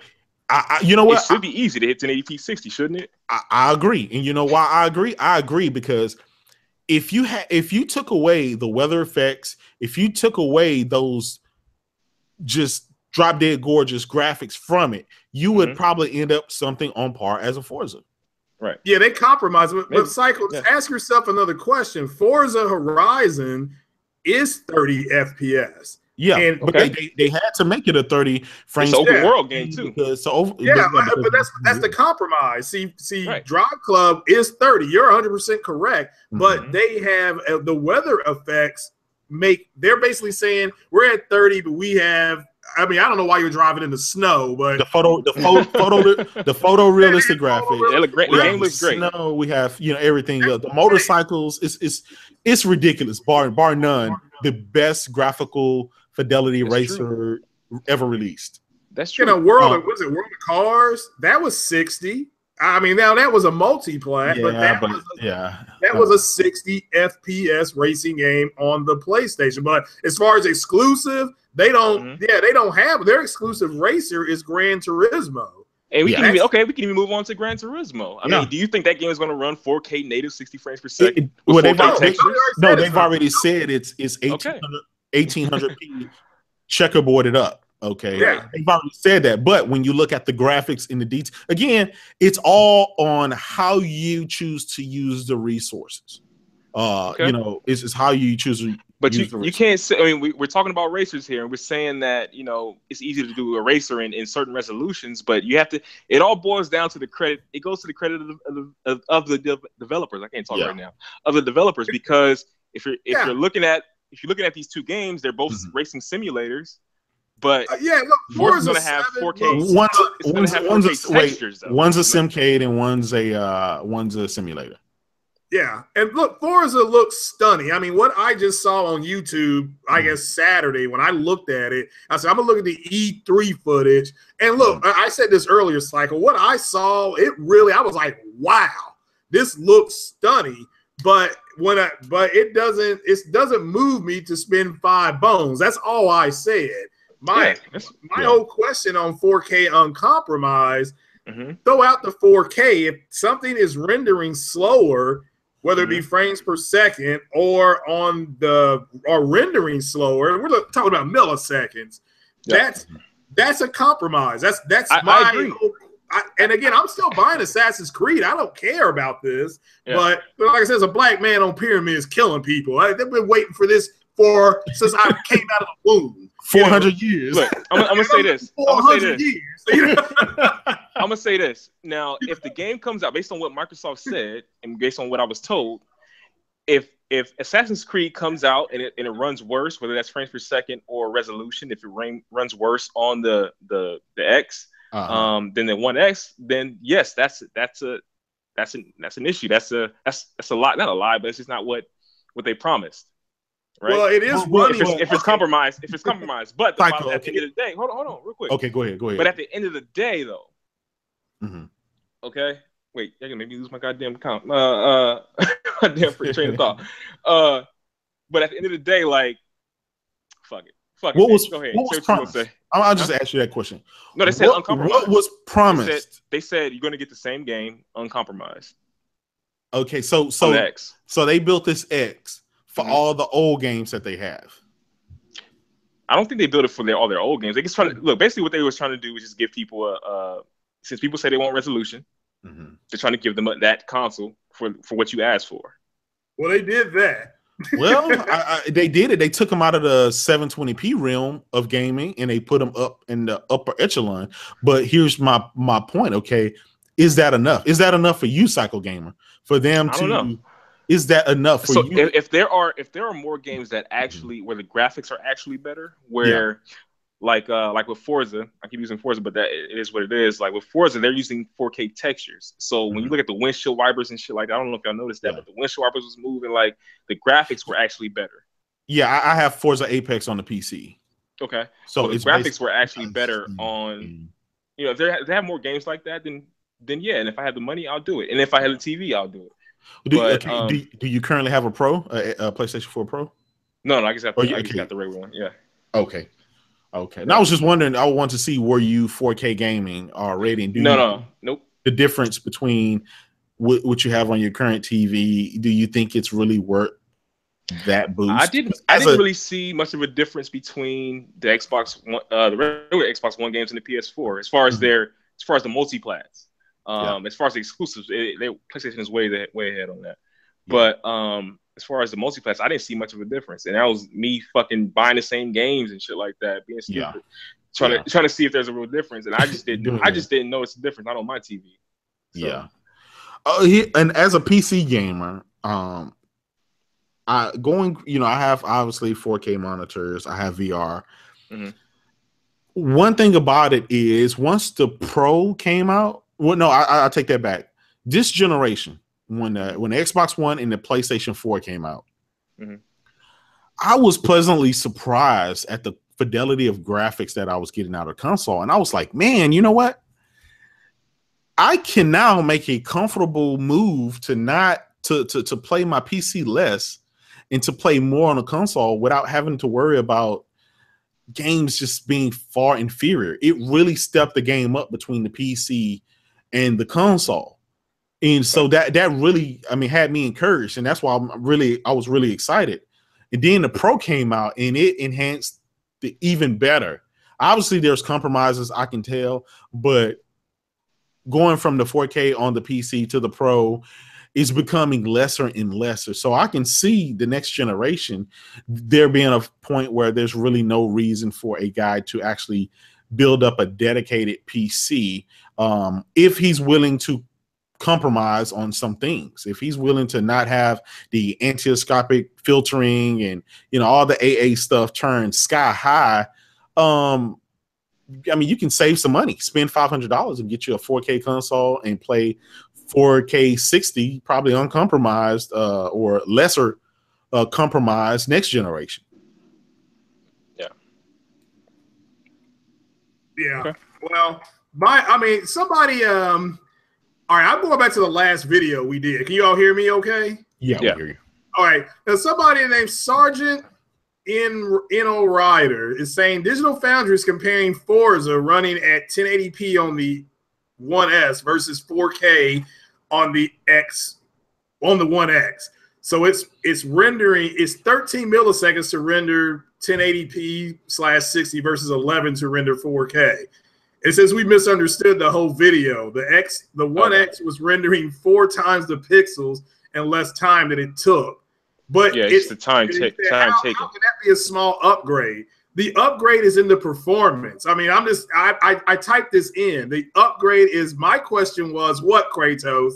What if I play this against you on the Xbox One X, because you're still planning on getting one? Yeah, I'm not. I have my Xbox One S. If I say, Kratos, go get that Forza 7, I said, what was my question? Would I see a big difference in performance because I'm at 13 and you're at 11? Your answer was no. Yeah. So there was no misunderstanding the video. We clearly said that everything else on Forza 7 is an improvement. Yeah. It's got, we just said that again, higher frame rates, and it's got less load on the GPU. But at Gears of War 4, you're now starting to see not that much of a big deal. So for this one guy, Sergeant Ryder, I'm like, dude, look, Xbox One S is running at 28 milliseconds and Xbox X is at 26. Now, yes, it's rendering more. That is an improvement, but it's still, is it a $500 improvement? That's the question the consumers have got to ask. Yeah. And Assassin's Creed is clearly it's an improvement if you have a 4K TV. Yeah, it is an improvement. No, that was my question. But is it a $500 improvement? If that resolution is what you've been pushing for, then yes. If not, if you somebody like look, me, then Forza, not really. Forza looks stunning. Okay. My question wasn't did it look better? Is it going to be that big of a performance difference? And and Kratos said no. Yeah. That was my question. It wasn't, oh my God, I can't believe it's only doing this. I mean, no, I mean that's the people are so big jack reachers that they don't even understand what we're talking about. We're really trying to slow it down. I mean, I don't know what else to say. As long as there's not a big performance gap, that was my question. Yeah. Hey, look, you're loading 4K textures. Is that going to hurt performance? No, that's my question. Yeah. Well, the answer to that lies in your priorities. You know what I'm saying? Like what you think is better for you. So if fucking resolution, if that's important to you, then yes, it's worth it. If it's not, then no. And if the performance is slightly better, if it's whatever 5 frame, whatever the shit was, if that's worth it for you, then yeah. If not, then no. You know what I'm saying? Like it's Yeah, and Assassin's Creed running at 24.4. Now, this is the alpha build that we saw running. And like Kratos said, that game's coming out when in October? Yeah. So even it can't be that much of an early build if the thing is finna drop in a couple of months. That's basically what I said. Well, you never know because Gears of War looked like shit. Right on those little betas, it looked terrible. Yeah, but that was the multiplayer. I mean, people are all even for the multiplayer, it did not look good. That's what this is like a month and a half. Yeah, that's what I'm saying. The multiplayer part of it is always going to look worse than the single player. No. I don't think you understand what I was saying. Okay. That shit looked terrible. It didn't look good. It didn't look like the final product. Yeah. You know what I'm saying? When the game finally came out, so everybody shut up about it. But when they first showed the multiplayer, everybody was like, "What the fuck is this?" IGN was like, "What the fuck is wrong with this game? It don't look like a next gen game." But when it actually came out, it looked great. Well, Halo, I played the multiplayer beta on that, and that was dog shit. And then the final game was pretty much the same thing. So I mean, it's give and take. It is give and take. It depends on you, and we all have to realize, man. We're talking about $300 and $400 and $500 here. We're expecting $2,000 and $3,000 PC performance from such small money, and so we do have to lower our expectations as well. It is what it is. This is the cheapest way you're going to get 4K gaming under $1,000, bar none. So, again, I'm going to get the Xbox One X. The only thing where I'm not the masses. I'm going to get it anyway. But the masses will ask themselves, if I own an Xbox One S, like me, will I visually and gameplay wise be able to satisfy myself by spending $500? And that's the question that Microsoft is going to have to answer. E3, they were supposed to show you the reason you were supposed to pony up that $500. I just don't think they did that. Microsoft is already know that. They already understand. They've even said it publicly that they know that the S is going to sell more than the One X. They said that the X is for an elite customer. They already said that already. They know. But this is a problem I have, Cycle, with that, man. These guys need to compete on all levels, not just it seems like the Microsoft execs act like they're winning and they get to take their time and do whatever they want to do, and they have all these options. This is where I think they epically fail, man. There's a sense of desperation in the Xbox community where the executives act like there is no desperation and act like they don't care. They need to be balls to the walls fighting for dollars and market position, and they just act like, yeah, you know what? We're going to eventually deliver some single-player Zelda and Horizon Zero Dawn experiences in 2 to 3 years. Like, who the hell has I think they're trying to do? What? I think they're trying, and this may sound hokey, but I think they're trying to give gamers what they asked for. But I know, you can't do that. Look at Nintendo. Why not? Look at Nintendo. Guys have been crying and whining over Nintendo.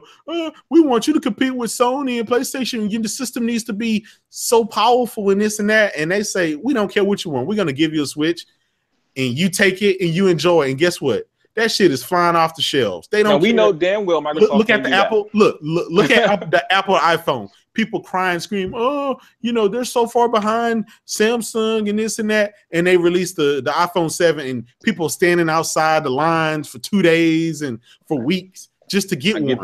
I get that. The customer shouldn't, in a great business, the customer shouldn't dictate what they buy. The company should dictate what the customer buy, because customers don't know what they want. Microsoft tried that, and look what happened in the gaming community. Microsoft is one of those companies that cannot do that. They can't just do what they want to do. They can't. Well, I don't even think they're competing anymore as much as coexisting. That's why they're whining about crossplay. How are they not? That's why because they're no longer competing. How are they not competing when they're getting ready to put out the X? But you already said they're doing that basically just to exist. Hold on. The X is only going to cater to 15% of consumer with 4K TVs, and out of that 15%, how many do you think actually buys video games? Less than 7. So that's not. They're in the same market. I'm not here to say that they're not in the same market, but they are clearly coexisting. Okay. That's just. I mean, I'm not running them into the ground. The Xbox X is exactly what I thought it was going to be. Like I said earlier, like Denny Green said about the Chicago Bears. The Bears are who we thought they were. This thing is what I thought it was going to be. I'm trying to find. I get what you're saying. I get what you're saying, but like, I get what you're saying, but like for me, like I don't see the need, because I buy all the consoles, so I don't see the need for them to actually like go game for game and actually like fight and compete. Like I don't see the need for that. So you're saying those days are gone? Are you telling me that those days are gone? For me, hear me out real quick. So for me, I don't want the same devices in my house. Okay, I want a different experience. And this is why I didn't like Microsoft's conference, because it was more like a Sony's conference to me. You know what I'm saying? Like I go to Xbox for their system. They just have a great system and a great ecosystem, and for their kinds of games. I go to Sony. I mean, Sony has all the other shit, like the God of Wars and all the the indie shit and the Japanese shit. Like that's Sony's thing. I feel like Microsoft is trying to, like I said earlier, give people what they want, what they say they want.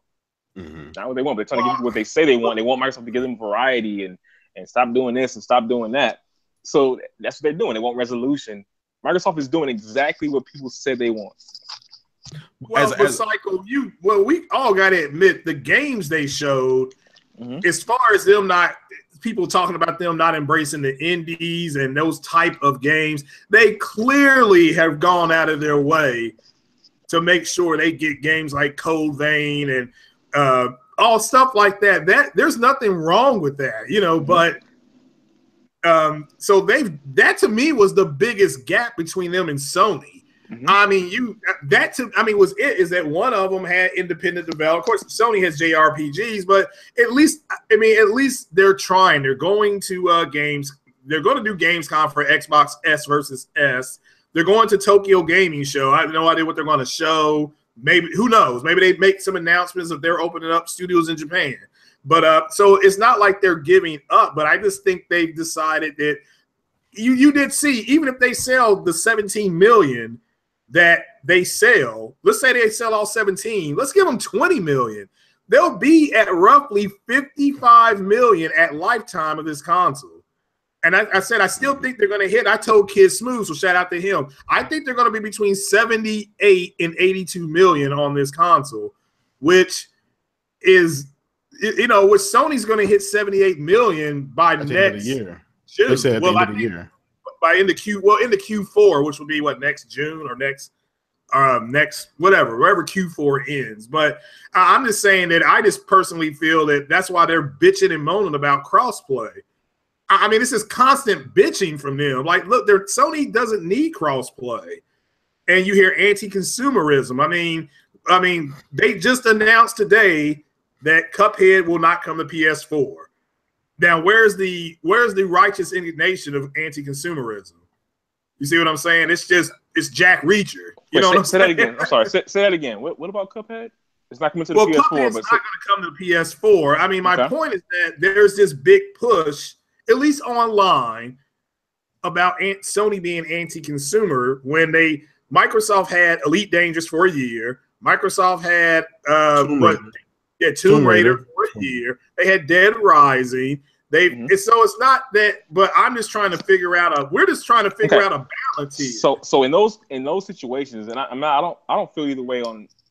I don't feel any kind of way on either one of these things, but in those situations though, Microsoft pretty much funded those games. It's amazing that they pay for those games and they're still going to let them go to the PS4. Some of those games wouldn't even have existed, and these developers have come out and said that without Microsoft's help, without Microsoft's dollar, basically, this game wouldn't have even existed. So it is great and it's advantageous, and it's really good of Microsoft. You know, Sony funded Street Fighter. But that game is never coming to the Xbox. That's fucked up. That's anti-consumer, right? But it's on PC. It's on PC, but it's never coming to the Xbox. There's a difference. Hold on. There's a difference between what Microsoft did and what Sony did. Microsoft funded Tomb Raider, but the game still came to the PS4. They say you can still put it on the PS4. They funded Dead Rising. Well, it was at PC too. Tomb Raider. Oh, okay, but what I'm saying is, Dead Rising. Dead Rising. That's supposed to come to the PS4 too, right? Microsoft funded those games, right? Yeah, but look, Cycle. Dead Rising sold 200,000 copies. It don't matter how much it sold. But you see what I'm saying? Like the fan base didn't even buy the game, and yet they're screaming and crying that games are not coming to their platform. How can you cry about something when you don't buy it? If you don't buy it, you shouldn't cry. That's my motto. I can't argue with that. Well, let me address somebody in the chat. What's what? He says Spider-Man is made by Insomniac only for PlayStation. Okay.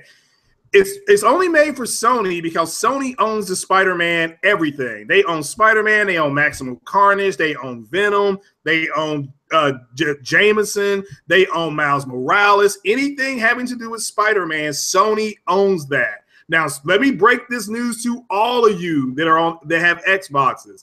Sony offered Miles Morales Spider-Man game to Microsoft. Sony wanted to produce a Halo movie and get a Halo game. Microsoft said no. So, man, you gotta, I appreciate what you're saying, but Sony owns that IP. So they're not going to share that IP, just as Microsoft funded Cuphead, Sony funded this video game. So, it's just the way it is. Y'all got to get over that. Sony owns Spider-Man. They're sharing him with Marvel, not the other way around. Marvel don't own Spider-Man anymore. So, y'all got to get your facts straight over there in that chat section. Shout out to all you all being here. When did hit that like button too. Yeah, hit the like button. When did they start owning? When did Sony start owning Spider-Man? When Marvel went bankrupt, they sold. When was that? That was in the mid-90s because they sold X-Men to Fox. They sold movie rights to Spider-Man to Sony. They sold movie rights to X-Men, and they sold X-Men. They sold Fantastic Four. That's all with Fox. Okay. Yeah. Can we call this? So can we call this what it is then? What? Can we just call it what it is? And I understand it. I get it. All right. So all of the Spider-Mans have been on Xbox. It's only now. When? What do you mean when? Oh, okay, yeah. Well, until now. Until Sony's in the lead. Right. So Sony is in the lead, and they're just putting their foot on Microsoft's neck. It is what it is. Why shouldn't they? I mean, so this goes back to what I was saying. I understand. Yeah. But come on now. Why? That's what they want to do. That's what they want to do. But here's the reason why people are saying it's anti-consumer. All the Spider-Mans have been on Xbox. All of them. Well, no. I don't think it's anti-consumer. Okay, that's cool. That's fine. Yeah. That's fine. But this is why people are saying that. Because all of them have been on there. The same reason why people were going ape shit about Tomb Raider being exclusive. because all the Tomb Raiders have been on the PlayStation. But Microsoft paid or they funded the game or whatever, and they said, okay, we're funding it, but give us exclusive for a year, and then you can do what you want to do with it. All right. Well, again, that's fine, but it's Sony owns that IP. That's what I don't. And they did offer Miles Morales. So, and Miles Morales there's a whole comic book run, the Ultimate run, where Miles Morales is Spider-Man. Who the fuck is Miles Morales? Miles Morales, he got okay. I don't know if you've seen the Spider-Man trailer, but they show Miles. Yeah, the black dude. He has a Spider-Man. Oh, I know the kid that's playing Miles. Yeah, that's crazy. Yeah, okay, cool. And he's gonna have a cartoon come out, I think, this fall. So he is part of the same universe. But look, my point is that they offered him to go to, for it to be a multi-plat game, and Microsoft said no to Sony about the Halo. What was it? So it would have been a multi-plat game. They still can do a multi-plat game with Miles Morales, but what they told Microsoft is you can't have Peter Parker. That's all they've said. That's crazy. You're not getting. If I'm Microsoft, I'm saying exactly what I said. Who the fuck is Miles? If I'm Microsoft. Well, okay, then that's okay. Well, then Microsoft don't know anything about comic books because Spider-Man. Yeah, the Spider-Man is the biggest selling comic book. Apparel and everything. He sells more than everything else combined. So, and it's just. Sony owns Spider-Man. It's never going to happen. I mean, when you go see Spider-Man this weekend, the first thing you see is Sony Pictures, followed by Columbia. Then you see the new Marvel logo. Those are the companies that produce it. You don't see Microsoft's name nowhere. Yeah. Hey, sorry guys, I gotta jump out real quick. I gotta go get the kids. All right, cool. That's fine. That's fine. All right, man. Yeah, that's fine. So, but yeah, that's what happened with that. So Marvel went bankrupt on the movie side. They kept the comic book stuff. Okay. Yep. But so you'll see Spider-Man and Wolverine and stuff in the comics, but you will never see them on screen together because they're owned by two different companies.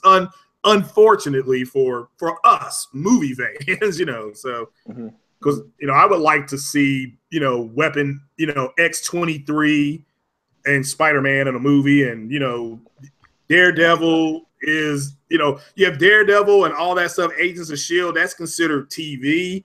That's separate from the movies. That's why you're not going to see Luke Cage and Jessica Jones in a Marvel movie, like cinematic universe movie. So it sucks as fans. As a big fan, it sucks for me, but I got them on Netflix, and that's fine. Yeah. So a lot of stuff I say, this is what I think. Sometimes I know, and I hope the person that told me this stuff ain't listening. But I mean, it is what it is. Like Sony is in a situation. I keep hearing myself in the background. I don't know why. All right. Hold on. Okay, I'll just try to talk through it. All right, you're not echoing on this side. So. Okay. Well, it must be me. Man, this shit is hard. Oh, there we go. Now it's working fine. All right, there we go. All right, cool. But yeah, so Sony, like, their whole company is riding on PlayStation right now. You know what I'm saying? So they're gonna do some strange things. They're gonna do whatever they can to keep the company afloat.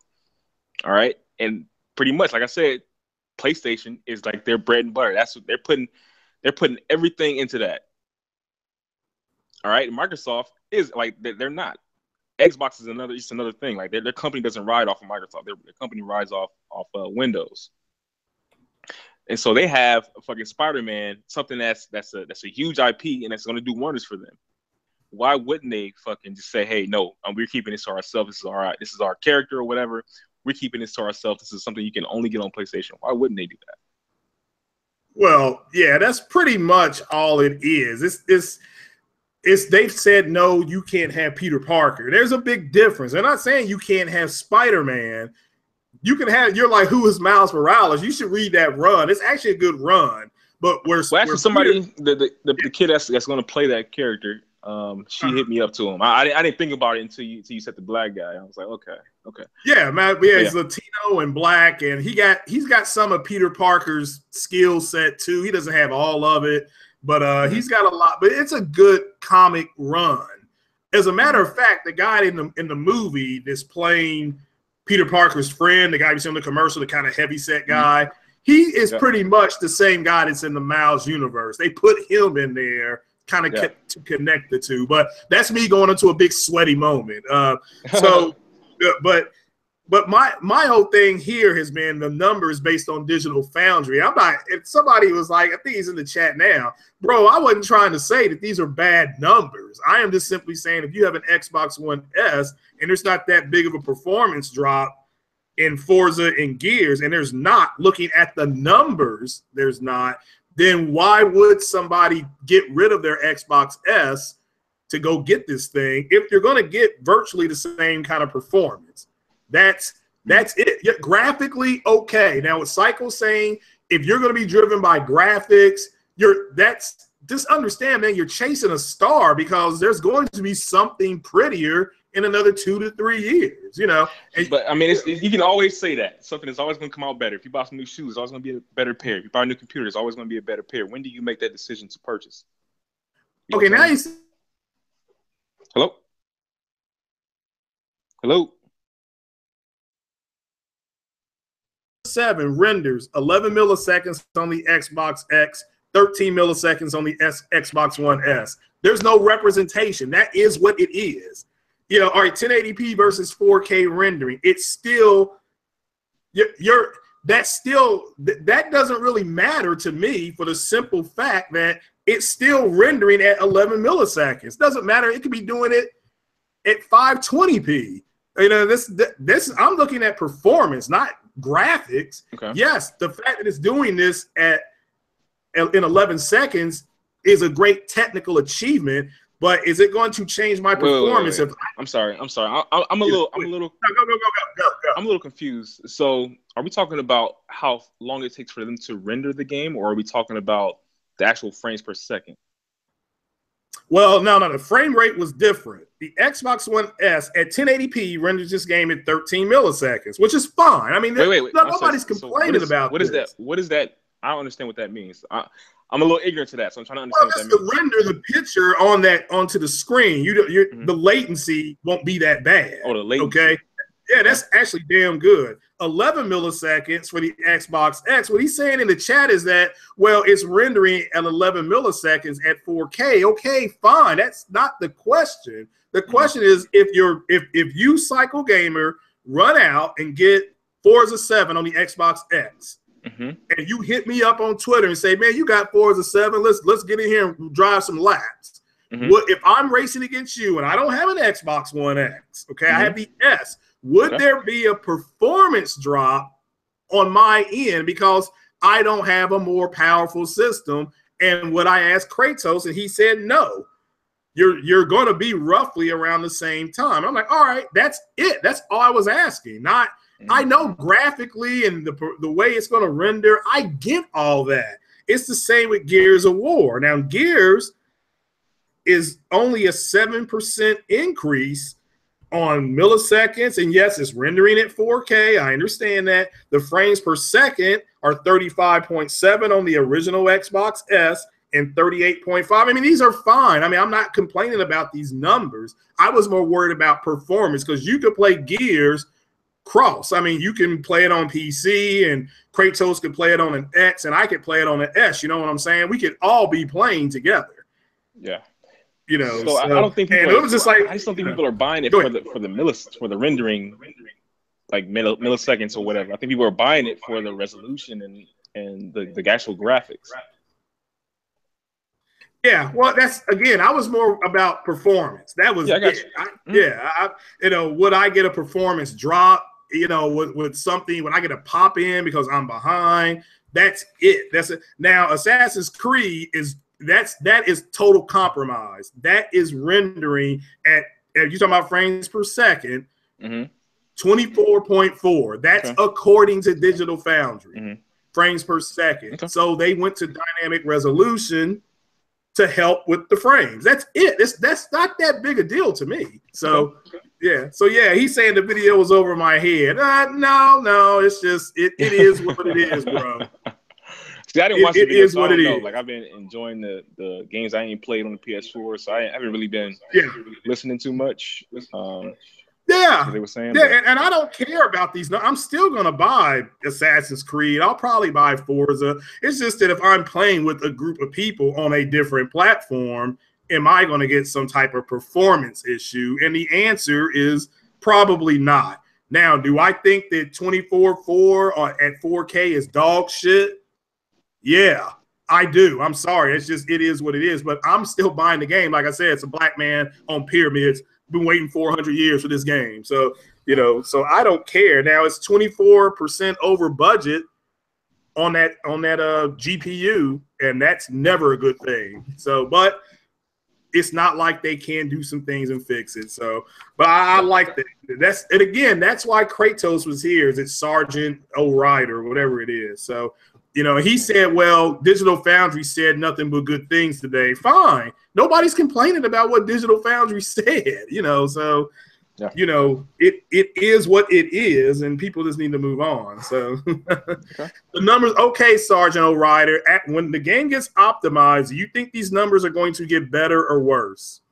I'm asking him this question in the chat. Okay. I was about to answer, but yeah, well, what do you think, Mike? I think, I think once it's, that's what optimization is, right? Is making sure that the game runs well and it runs accordingly, depending on what box is for. That's what optimization is for. Make sure it doesn't run shitty. Yeah, and that's exactly what we said earlier, is that this is before optimization, but these numbers are bad. So maybe after optimization, they get a little bit better. But that's not what we're talking about now. We don't know. We don't have those numbers, Sergeant Ryder, do we?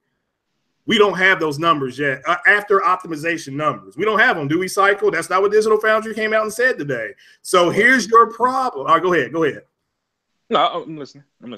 All right. So Sergeant Ryder, what you need to understand is that you got a group of people online who are going to say, well, it's going to get better. It hasn't been optimized. And as soon as those numbers come out, I will sit here on a podcast, God willing, if I'm still alive, and I will say, here are the numbers after optimization. But until they do that, you need to just, here are your facts. You need to keep it moving. That's just the way it is, so. This is what I want to know. I mean, you got to get over it. Here are your numbers. Get over it. As soon as the post-optimization numbers come out, that's a totally different video. Okay? That's it. That's a totally different video. So it's not this video. So this is what I want to know from people in the chat, man. Like, what? Shout out to the people in the chat, by the way. Shout out to all y'all. What can Microsoft do to make y'all feel better? Like what? I don't understand. Like it seems like everything they do, people have something to say about it.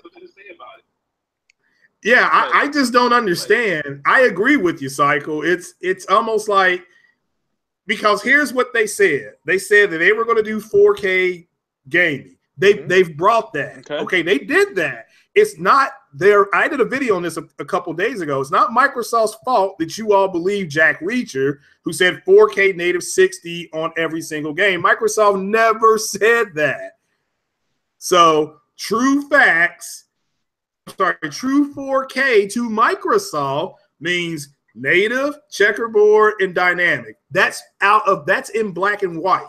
You can actually go to the frequently asked questions at the Microsoft thing and see that yourself. So I don't know what else to tell you guys. They never said, like Cycle said, they've never said everything's going to be 4K native. They have never said that. So, I don't understand what else they could say. And yes, it is rendering 4K at 11 milliseconds, and that is a technical achievement on its own. With that said, however, it is still not that big a deal after somebody else is doing it at 13. I mean, the game's already optimized on the Xbox One S. So, I mean, my goodness gracious. I mean, but yeah, I agree, Cycle. I don't know what else they can do. And, it's crazy, man. It's fucking, and it's sad because let's talk offline about it. But yeah, it's kind of sad because I talk to the person, and they're like, dude, like, since you seem like you kind of know, like, what do you think we need to do? And it's just like, I didn't have an answer for them. You know what I'm saying? I just told them, look, you just got to keep doing what y'all doing. You know what I'm saying? Just keep trying to give people what they want. Keep trying to give them the games. Keep trying to give them, you know, they say they want power. Keep trying to give them the resolution. Just keep doing what y'all doing. And, you know, hopefully things will go for the better. But we'll talk offline about it. But yeah, man, like, I'm just trying to figure out what they need to do, because at first it was a resolution. Well, first it was games. Now, this is a part of the conversation too, but they got so much shit, okay, when they did that E3 where they had like Usher on stage and all that kind of stuff, and they got so much shit for that, basically, right? People are like, where the fucking AAA games at, right? So the next generation comes and they have a bunch of AAA games, right? And so they're not even thinking about, so resolution has been a thing, like, a little bit on Digital Foundry and on the internet or whatever, but so Microsoft wasn't even thinking about that shit. They're thinking about, okay, people are saying that we keep having, you know, stars, celebrities on stage, and we're all about this, you know, this corny, you know, connectable shit. Like, we got the feedback for that. So with this next generation, let's try to give them, you know, what we've been criticized for. And you look at their E3, it's nothing but games, right? It's nothing but games, and most of them are AAA. And then, most were indies, but yeah, I understand where you're going with it. Go ahead, keep going. No, I'm just saying. So with that, it's like, okay, we got so much shit for that, so let's just try to give them what they want. Let's give them everything they want. The only thing they made a mistake was their they were talking about the analytics stuff. You know what I'm saying? The analytics was showing them that that the trend is going digital, and so they're trying to get ahead of that curve on the digital side. But their whole messaging and how they put it out there was just terrible. So you have the games. They're not thinking about resolution. You have the games, and you have this data that's telling you that people want, or the trend is going towards digital games, right? And so that, and they put it out there, and this is where the not being in touch with the community and going by analytics goes wrong. This is where that went wrong. You know what I'm saying? And so they came out with the games, and they're talking about what they're going to do with the DRM and all that kind of shit, and that's where it blew up in their face. And so going back to my question on what they need to do, so you told Microsoft that you want resolution. They give you the best resolution you can get on console, and now we're talking about other shit. Like what do they need to do for you guys to be happy? Like you said, you wanted more diversity in their games. They're bringing diversity. Yeah, they did that. What is the issue? Like, what's the problem? Is it because you just don't like Microsoft, or what? Like, what's the issue? Yeah, well, now this guy is saying that you've got both a Pro and an Xbox, right? I don't have the Pro. I actually went ahead and got the regular PS4. I got a really good deal. Okay, you got a regular PS4. Yeah. Oh, okay. Explain to him. Well, I've got a Pro. I'm trying to explain to him why buy a Pro for multi-plat. Wait, hold on, real quick. Cousin Curveball in the chat. I want you to rewatch that E3, because he's told me that I don't know what I'm talking about. I need to rewatch that E3. Microsoft showed a bunch of games. Now they showed a bunch of multi-plat games. I mean, if you want to, that's about the only. But they still show games. Cousin Curveball, tell me which E3 you're talking about, because 2013, like I said, they showed nothing but games. Maybe they had like 3 minutes to talk, 4 minutes to talk, or something like that, but they showed nothing but games. Are you talking about 2013 E3, or are you talking about 2017 E3? But I'm sorry, go ahead. I was just going to say, okay, the reason why you buy the Sony version of the multi-plat games is because you're going to get more content, period. So if you are a Star Wars fanatic, a fan, I'm talking about somebody who just buys Star Wars up, are you going to buy the version that has the more content, or are you going to wait? Are you going to buy the one without? You're going to buy the one. You're going to buy the one with more content. What's up, Fonz? Let me know if you want an invite. He's in the chat. So that's why you buy the Pro, and also you're going to walk into the store, and one's going to be $399, one's going to be $499. I don't understand how you all don't understand how consumers think. Okay, or you don't have to buy either, and you can just do what Cycle did. You can get an Xbox One S with a game, you know, that's digital. You can get a PS4 Slim with a game that's digital or bundle, and you have both systems at $500. Another thing the Pro will do is that it takes advantage of the UHD features, and the Slim Xbox or Slim PlayStation doesn't do that. So this is for the guy in the chat who wanted to know that. I'm like, okay, so that's why. Yes, the Slim Xbox has HDR, but Cycle, you got one of the better Samsung 240 hertz 1080p TVs, right? Yeah. Yep. All right. Does it have HDR on it? It doesn't have HDR on it. I got it. Yeah, and I got the same. I think the same line of television. I think yours is bigger. TV, nothing else here. Let's talk about TVs, guys. No homo here, you know. So, but my point is that's why you buy the UHD system. You should have a UHD TV, and Sony came out and announced this in New York. They said, "quote 4K native is too expensive for most people to do right now. This allows the developers to use checkerboarding to go ahead and get them to close to as 4K as we can." That's it. That's an exact quote from Mark Cerny. Yeah. So, man, so I'm gonna say this is a little off topic, but I want to say a shout out to you, and then also a shout out to Hip Hop Gamer, because y'all are the only two people who understand what I was saying. Like I got a bunch of shit one time, right, where I was saying, and I called it damage control and all this kind of shit. When I was like, look, on my TV, the games look amazing. You know what I'm saying? And I don't know what it. At the time, I didn't know what it was. And then Hip Hop Gamer made a video and was like, it's the refresh rate of your TV. If you have a 240 hertz refresh rate, the games are going to look like they run amazing just based on what that TV is doing. The reason why that, you know, based on how that TV is spec'd out, it'll make your games look a lot better or run or make it look like they run better. And so, like, when I said that on my TV, the games look amazing, like they look really good, people gave me so much, you get damage controlling from Microsoft and this and that. But it's the refresh rate. If you have a TV with a low refresh rate, it's not going to look like my TV with the higher refresh rate, basically. So. Yeah. Now the guy said that the Pro is a failure. Let me just read this. I got to go back up here. You're going to roll on this one. Pro is a failure top to bottom. GT Sport not running in 4K is embarrassing. You can't even speak on Forza, that kind of performance. Okay, Pro is a failure. What the adoption rate in the United States of 4K televisions is 1 out of 5. Guess what the adoption rate on the PlayStation Pro is on PlayStation? Right here. Guess. It's 1 out of 5. So they're selling 1-to-1 based on the rate. So again, you're just going to have to, I mean, I'm just giving you what the true numbers are. And I think the numbers are what, Psycho, at about, it's roughly 16 to 18%. So 1 out of 5. So there's no failure here. I mean, golly.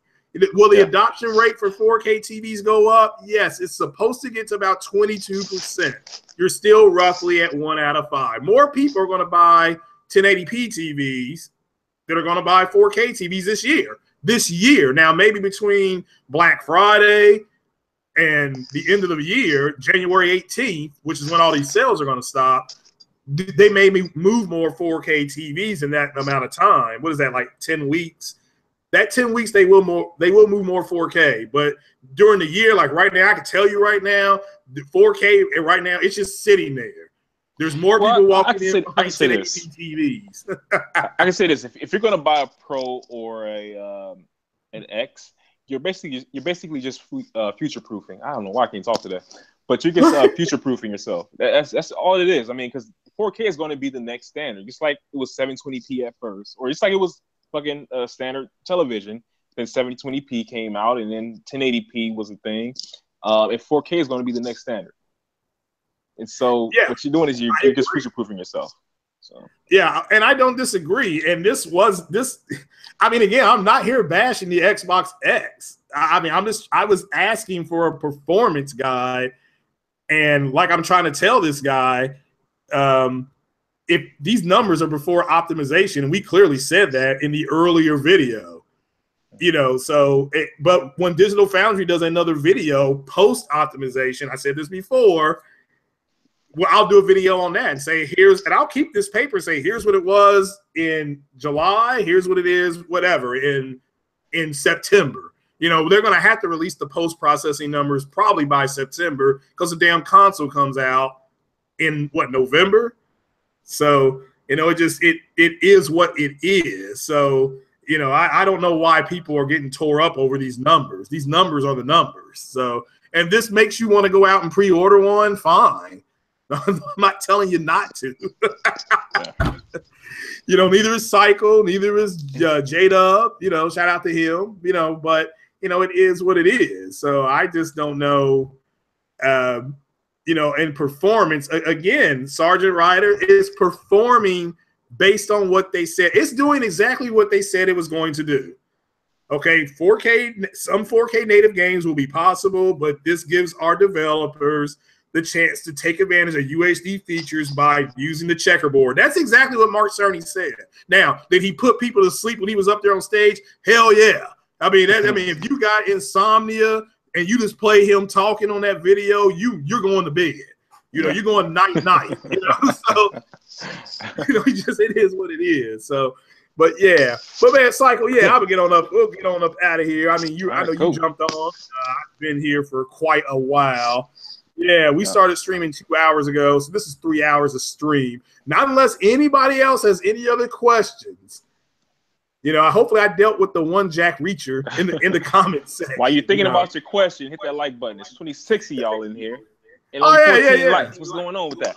Yeah, hit that like button. Yeah, that's a good idea. Do what Cycle says, And look, you all need to go and buy this console. I'm seeing videos of what these developers are saying, and I'm seeing these side-by-side comparisons.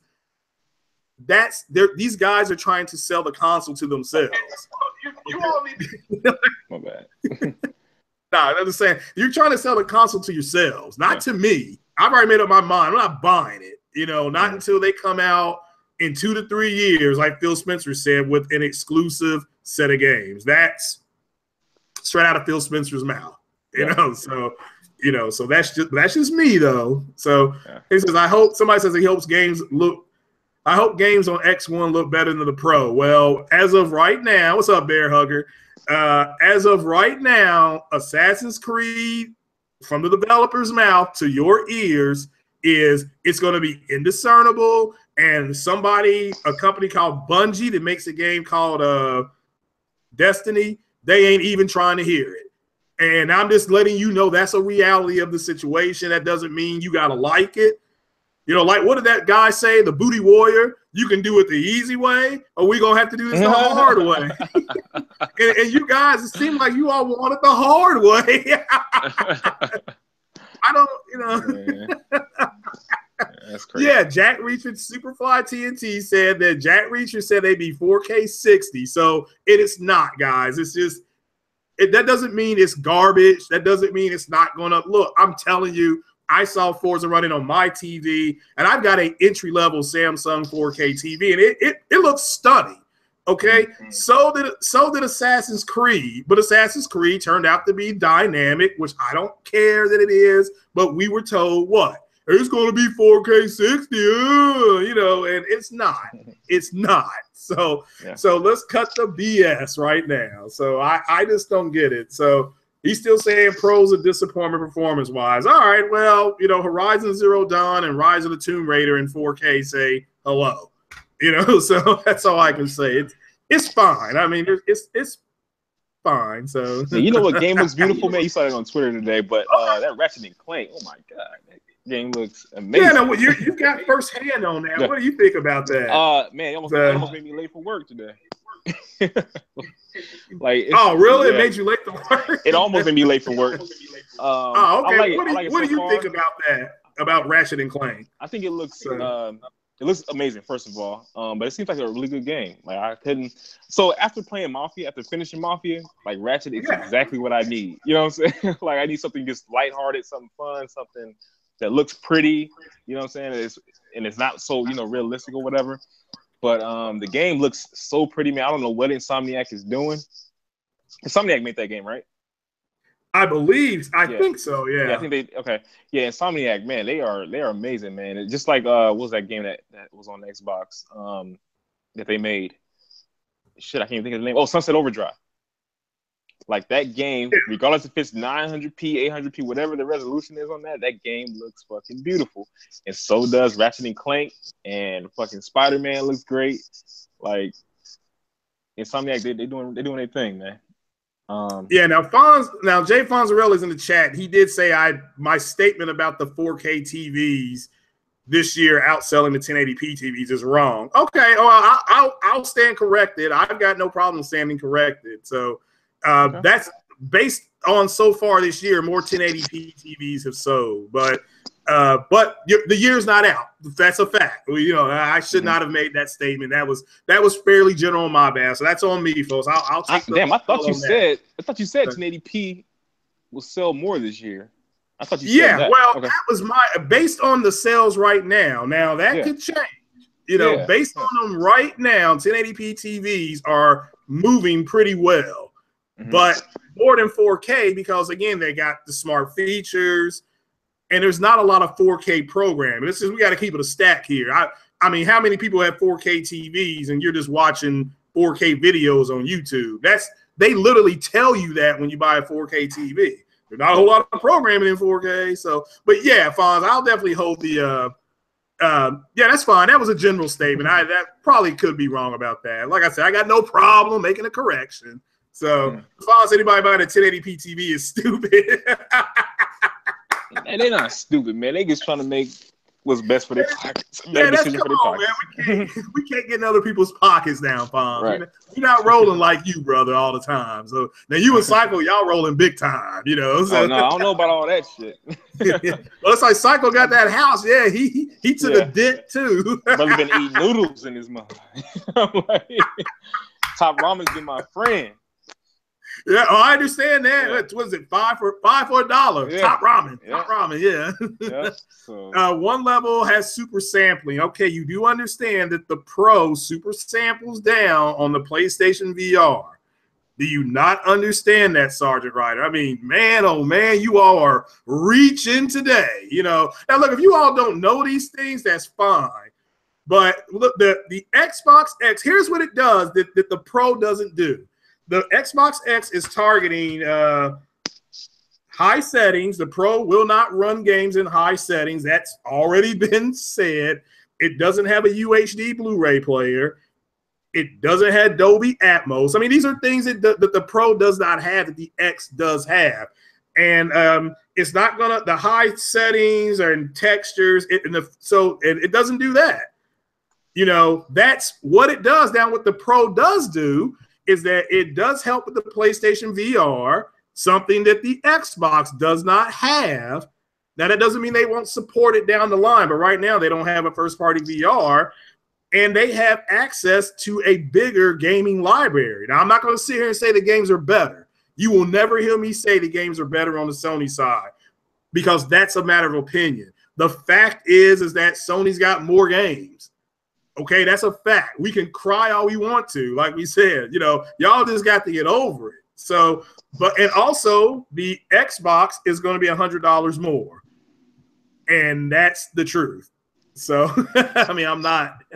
And just so y'all understand, y'all can call me whatever you want to call me, but just so you understand, these consoles are going into a cell phone model. Whether you want to accept it, realize it, or not. Eventually the games will get so powerful that they won't be able to run on the originals anymore. And they're just going to phase them out. You know what I'm saying? You know how you get certain, your phone is able to keep running and stuff like that, but you're only going to get certain kind of, it would only update so far to where you're like, fuck it, I just need a new one. Like, that's what's getting ready to happen with these consoles. It's not going to be every year like the cell phones are, but it's going to be, I think, like around this time, like every 3 to 4 years or so, we're going to get some updates. And that's just so they can keep up with technology and stuff like that. Yeah, so, and Cycle's right. If you buy an Xbox X, you are future-proofing. But, man, since you're an early adopter, Uncle Phil, that's what you guys call him, has already told you kids that you're not going to have any exclusive content for 2 to 3 years. So that again, and you guys like this guy in the chat, what's what? Shout out to the people in the chat. You're trying to sell the console to yourself. Yes, he says Savage Uger, PC's most powerful thing is true, but that's all you can afford is an Xbox. you're selling that to yourself. I mean, that's what I mean. If that's all you're going to get, that's all you're going to get. So trading your Xbox and the X is $400. Well, right now, I think the Xbox One S on trade-in is like $60. I don't know. I'm just kidding. I don't know. It could be, but like we said before, remember, Fonz wants a link. All right. Okay, cool. Delta Boy, real quick. So you said Sony just said that they're not adopting the cell phone model. Cell phone models every year, actually. I agree. I don't mean like every year. That's what I just said that. I don't think they're going to do it every year. They're not going to do it every year. But you're never going to have a console again that doesn't play its old games. It's going to be a transition. It's not going to be a hard stop anymore. I don't know any better way to explain that. It's not going to be like, Nintendo versus Super Nintendo. It's not going to be like that anymore. Yeah. Everything kind of. Now, what do you think about some of the games still being 4.3? This is what I can't confirm that. Did you hear that, or is that not true? 4.3? What do you mean? Games that are backwards compatible. Oh, some of them they said are not going to convert to the wider screen. I don't know if that's true or not. These aren't what do you call that shit? They aren't remasters. They are direct ports, you know what I'm saying, of the game. You're going to be able to access that exact same game. So back then, TVs were different. The aspect ratio was different as well. So it's the same thing. So you can't really, I don't think you can really change that without remastering it. You get what I'm saying? Yeah. So like, yeah, go ahead. So like, you know how when you're playing an old game and you see the name of the game on the edges, that's because of the aspect ratio of the original game wasn't fit for the screen or whatever. And so what you're going to get is the exact same thing happening with the original Xbox games versus the I keep talking so much, but this is just going to happen basically with the original game. Is it's just going to be that regular aspect ratio from what we've been told. Which makes sense to me. It's the same thing with no trophies and all. Well, not no trophies, no achievements and all that kind of shit. Like you're getting the exact same game. You're just able to play that exact same game on your newer console. Yeah, and I'm not complaining. I didn't even know if that was true. I just heard it. I forgot to go back in and confirm it. I mean, again, you're balancing. It's a balancing act. You can go ahead and play the games, but playing it in 4.3, that may be trash. You may decide, I don't want to do that. So, and you may not care. I mean, that's what we were kind of saying earlier with Drive Club and Motorsports. I mean, that's just, you got to balance out which ones you want. So, but I can tell you this right now: if Knights of the Old Republic 1 and 2 become backwards compatible, I don't care if it's going to be 4.3. I would go back and play those games. Yeah. So I can't think of too many games I would play from back then. It would probably be like Conquer and remember that game Black? Do you remember that? Yeah. Oh man, that's an oldie but goodie. Yeah. That was way before I knew all about the internet stuff. But yeah, I'll play that game. I'll play Conquer and Black. Other than that, like there ain't too much I'll play. Crimson Skies was another one that I would play. But, yeah, which I think they announced Crimson. Did he announce Crimson Skies? Yeah, they did. I just thought about that. Okay. So that's fine. I mean, I got again, I don't have a problem with what Xbox X is. It's exactly what I said. We said it was going to be, so it was these guys running around saying 4K native 60 Vega Ryzen CPU. I mean, you guys have got to make a decision that, where you're going to aggregate your information from, so that's it for me. Yeah. I do agree that Metro, Anthem, Wolfenstein, all looked fantastic. All those games you just named, Sergeant Ryder, all look good. Guess what? They're all multi-plats. See, that's the difference in Sony and Microsoft. It's one of them's got a strong single, lineup of first-party games, exclusive games, like Cycles playing Ratchet and Clank. Now, I don't know. Is Ratchet and Clank on PC? Nope. I don't know. All right, is it on the Xbox? Nope. No, you have to have that if you want to play that game. And again, I'm not playing the game, but if you want that game, you got to have a PlayStation. That's just the way it is. You want to play Spider-Man, you got to have a PlayStation. You want Days Gone, you got to have a PlayStation. That sells their console. So kind of like it's an idiot as Steve Jobs, God rest his soul. I thought he was right. People will pay for exclusivity. He was right. This is where I disagree with. I disagree with you on that. Let me tell you why. All right. Because I don't know, just looking at like real life situations, and I've also talked about just a few, analytics on that kind of stuff. But the majority of people are just buying these games to play 2K, Call of Duty, Battlefield, and all the multi-plats basically. Let me try to think of a good way to explain this. So, when people complain about like other YouTubers say that y'all don't really care about the gameplay, all you want to hear is this drama shit, right? You've heard people say that. Have you heard like YouTubers say y'all don't really care about my gameplay, y'all don't care about gameplay, y'all just want to hear this YouTube shit? Because when I put out gameplay videos, I get a small amount of views, but when I talk about drama, I get a lot of views. Oh, okay, yeah. That's kind of how this is a kind of a bad analogy, but this is kind of how these companies feel. Like, you guys don't really care about exclusive because they don't sell that much. They don't sell as much as a Call of Duty or a Battlefield or a 2K. You know what I'm saying? It's good to put it out there. It's good to put gameplay out on your channel, and it's good for Microsoft and Sony to put exclusives out. I care about the exclusives, but I mean, when it comes to the mass majority of people, they want the best place to play their favorite multiplats, their favorite games like Call of Duty and the 2K and the Battlefield. They want that. And so when you're marketing your console and you're saying, if you buy fucking Star Wars Battlefront or whatever on the PS4, you're going to get, it's going to be in 1080p. It's going to be 60 frames per second. You're going to get this amount of DLC. You're going to get this and that. Like, it's going to sell more in that console. It's going to bring more revenue to them because the casuals are saying, okay, this is the best place to play Battlefield or whatever, Battlefront, whatever it is. This is the best place to play it is on PlayStation because, they said it works better. I get more content. I get this. I get that.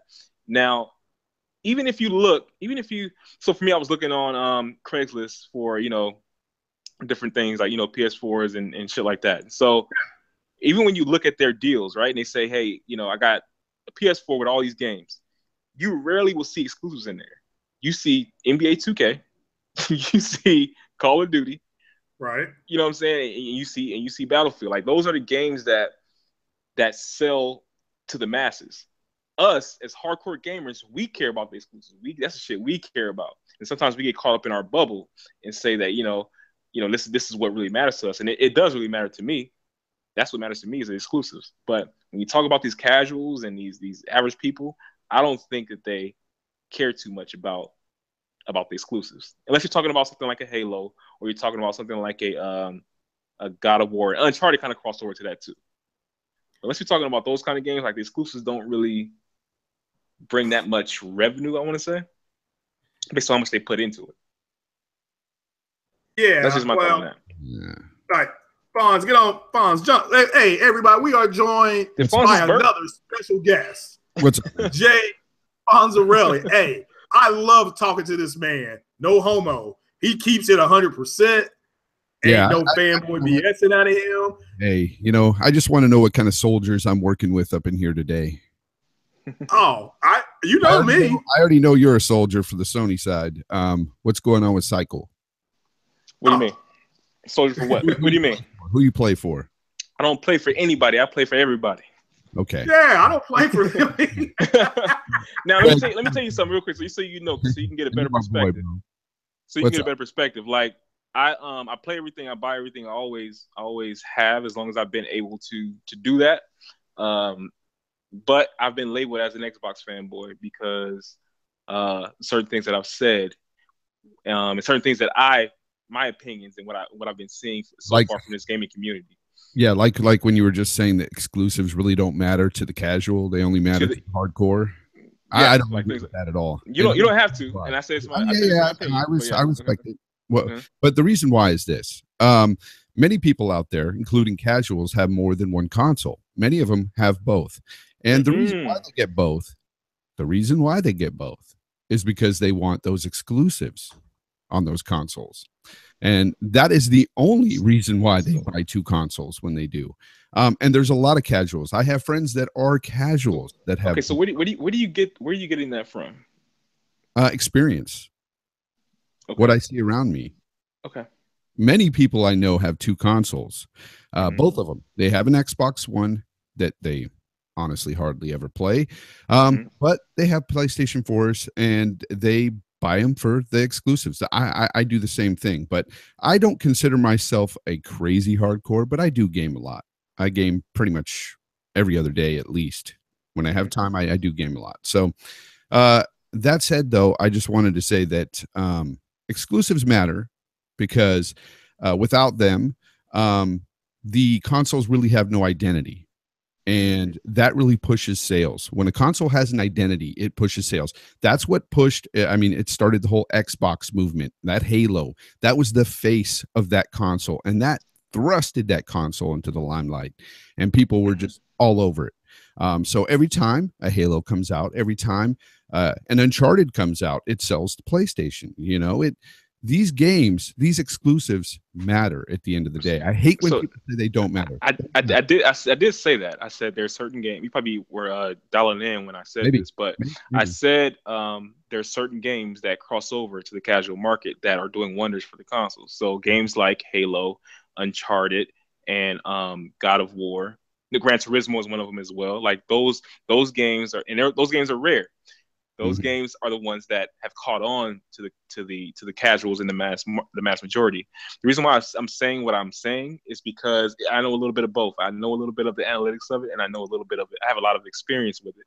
The majority. Would you agree that the majority of people are? I wouldn't say broke, but they don't have the majority of people don't have a lot of money, right? And so when you're somebody that doesn't speak for that. I can speak for that. So when you're somebody, well, you're kind of a little different because you're hardcore and stuff like that. But when you think about that, you have to realize that people have to make a decision. Okay, so there's 3 or 4 consoles out there. You have to make a decision on which one fits your pockets and fits, what you want to do. And so if you're limited on money, if we already established the majority of people don't have a lot of money. And if you're one of those people, you have to make a decision on which console you're going to get. You have to pick one, right? And so if you have to pick one right now, well, back then and right now, actually, it's the PS4. That's the one that the people have chosen, is the PS4, right? Because they had to get one. And so when I say what I say, it's because the majority of people don't have a lot of money to do that, to buy both, basically. And when they do, they want to get what their friends have. The majority of their friends aren't buying, give me an exclusive. I don't know. Basically, the majority of their friends are buying the basketball game so they can play with each other. They're buying the Call of Duty because they can play with each other. That's where the trend is going. I'm not disagreeing with you that multiplats are selling more. Of course, okay. That's that is the truth. But I'm just saying, at the end of the day, exclusives still matter. They matter a lot to me as well. But no, dude, Craig, about the whole 4K TV thing, what I was just trying to get at is you're not wrong about the rate in which it's selling, because not everybody, it's just the way you come to that conclusion that's off. It's because not many people are in the market for a TV. We're not buying TVs every year. We're not buying them even every 2 years. The average person is buying them every 4 to 5 years. So that is why it's kind of a slow process to take over from the 1080p market. But if you actually go into the stores, even Walmart's, I mean, 4K TVs dominate the 1080p TVs. There's hardly any 1080p TVs out there at a Best Buy or something. It's crazy. No, I mean, I not to interrupt you. That's why I'm like, you know what? That was a generalized statement. In order for me to even prove what I'm saying, I have to wait to the end of the year. But I agree with what you're saying. Yeah, because right now it's only at 18%. Households in America alone have a 4K TV, and it's only projected in 2019 to be at 39%, not even half, because of that slow process. But by 2021, I mean, we should be at least half. We should be moving well into that range where it's going to be dominant. So, and that's why I was pushing this whole time when the Pro came out, and I've been a big proponent of this, and you know this, Craig. I've been pushing, saying that the 4K narrative should not have been pushed on these mid-gen consoles, which should have been 1080p 60 at high fidelity graphics. Yeah, and I agree with that. I say 14. I think we said what 1440p 60. Yeah, they could even. It's a high, yeah. But the thing is, 1080p 60 would have been much better with the mid-gen consoles because we could have hit that with many games. But now we are stuck with this 4K narrative, and not every household has a 4K. Look, so I agree and I disagree. You know why? I'm sorry, I'll let you finish your point. Here's why I say that. Because by 2021, we will have new consoles out there. The next generation will start, and that's when they should have pushed the 4K narrative. That's when they should have done it. Yeah. So, yeah. I don't disagree with you. I just, with the adoption rate being, like you said, Fonz, if it's at 18, we're at 1 to 5 or 1 to 4 or 1 to 5, 1 to 5. Okay. That's exactly the adoption rate of the Pro. So it's almost a 1-to-1 adoption, but that doesn't mean for every, I'm just saying that they're keeping up with the general where it's at. They're not at 1 and 6 or something like that. That's my point. I mean, everything else is we're just gonna have to wait and see. But if they're gonna be at 39% in the next, you said by 2021? 2019, 39%. All right, 39. So that's actually picking up. That's going to be, you're actually going to be at what? At almost, you're going to be at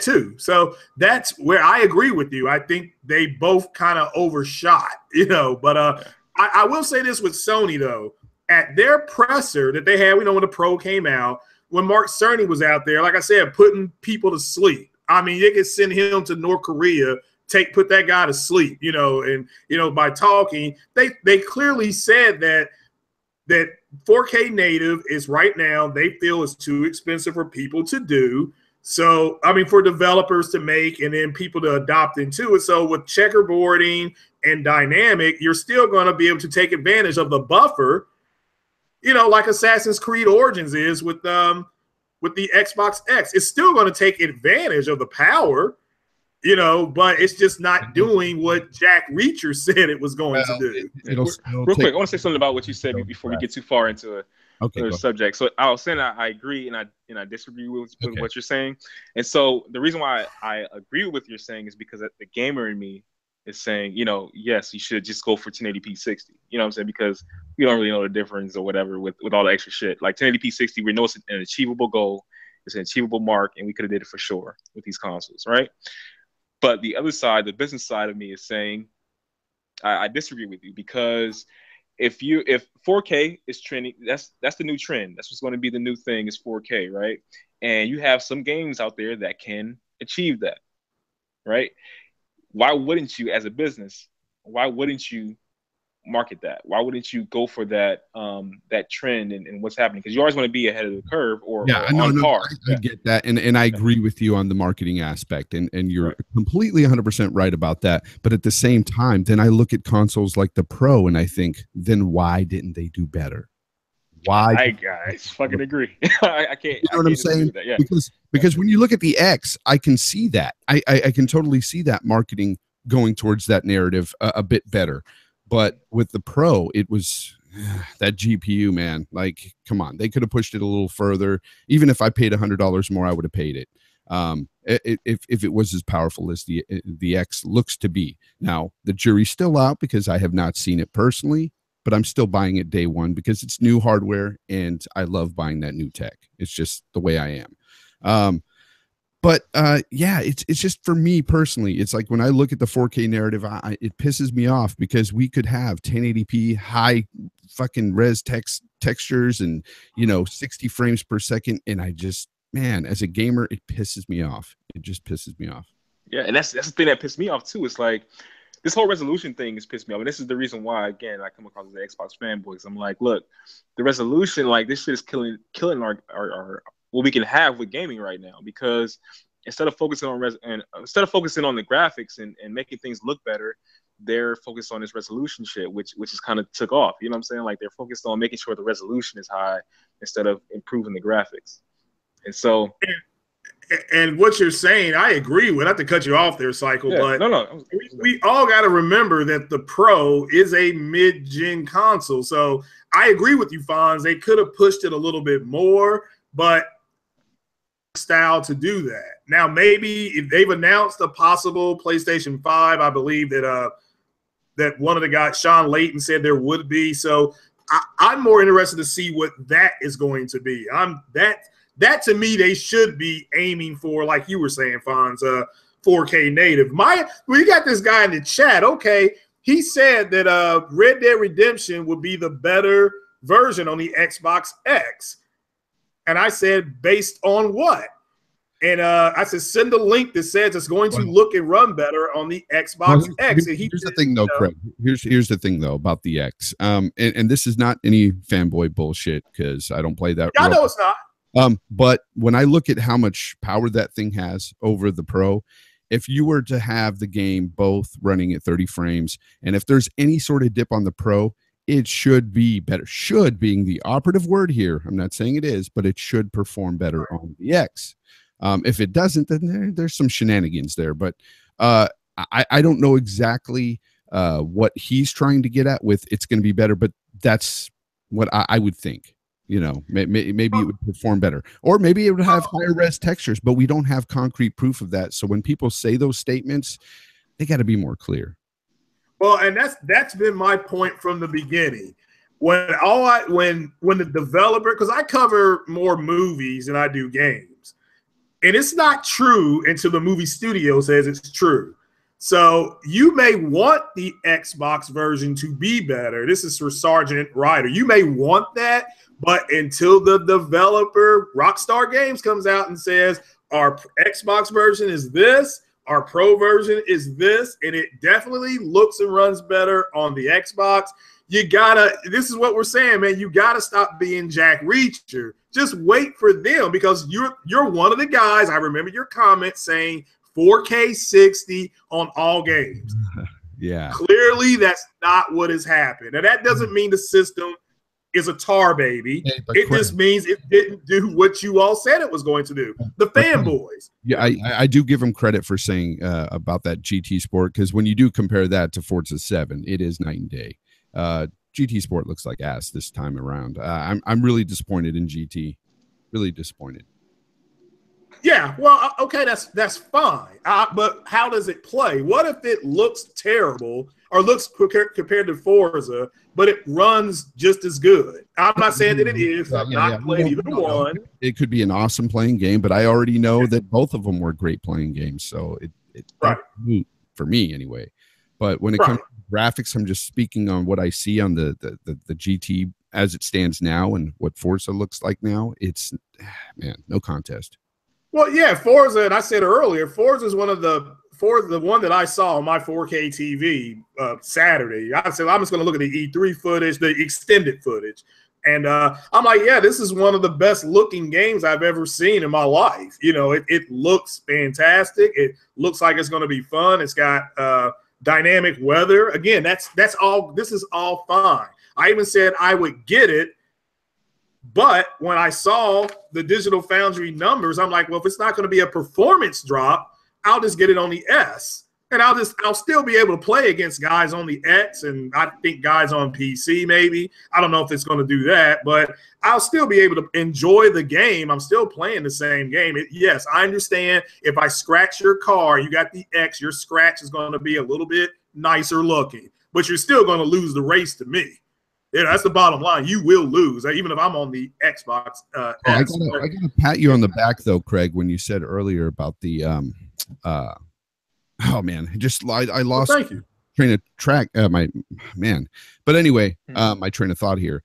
But you said something. I feel your pain. Trust me. Yeah. No, but earlier you had mentioned something, and I was like, yes, Craig, you're right. Oh, it's about the games. When you have the same game on both consoles and they're about to come out, and you have one with exclusive content that's not coming to the other for at least a year or maybe not at all. Of course, most people are going to, if they have both consoles now, they're going to choose the one with more content. And that does play a role there. However, if, somebody only has one console that's primarily for multi-plat games or their multiplayer games, and all their friends are on that console, they're buying it on there no matter what. Exclusive content is damned. So I don't disagree. I don't disagree with you at all. Because that is true, man. Like when I look at it, I'm getting, I look at a game like Destiny, and I'm telling myself, I'm getting that on the Pro because it has more content. Okay. So.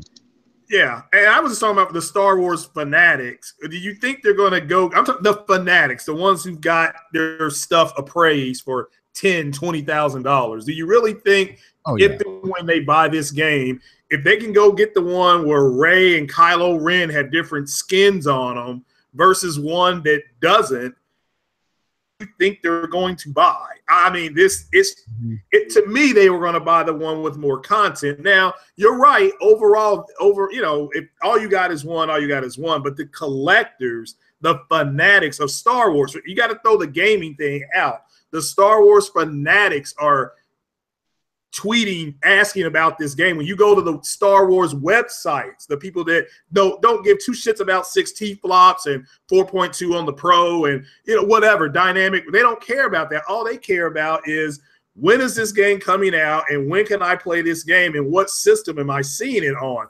That's it. It is the same with the comic book people with Spider-Man.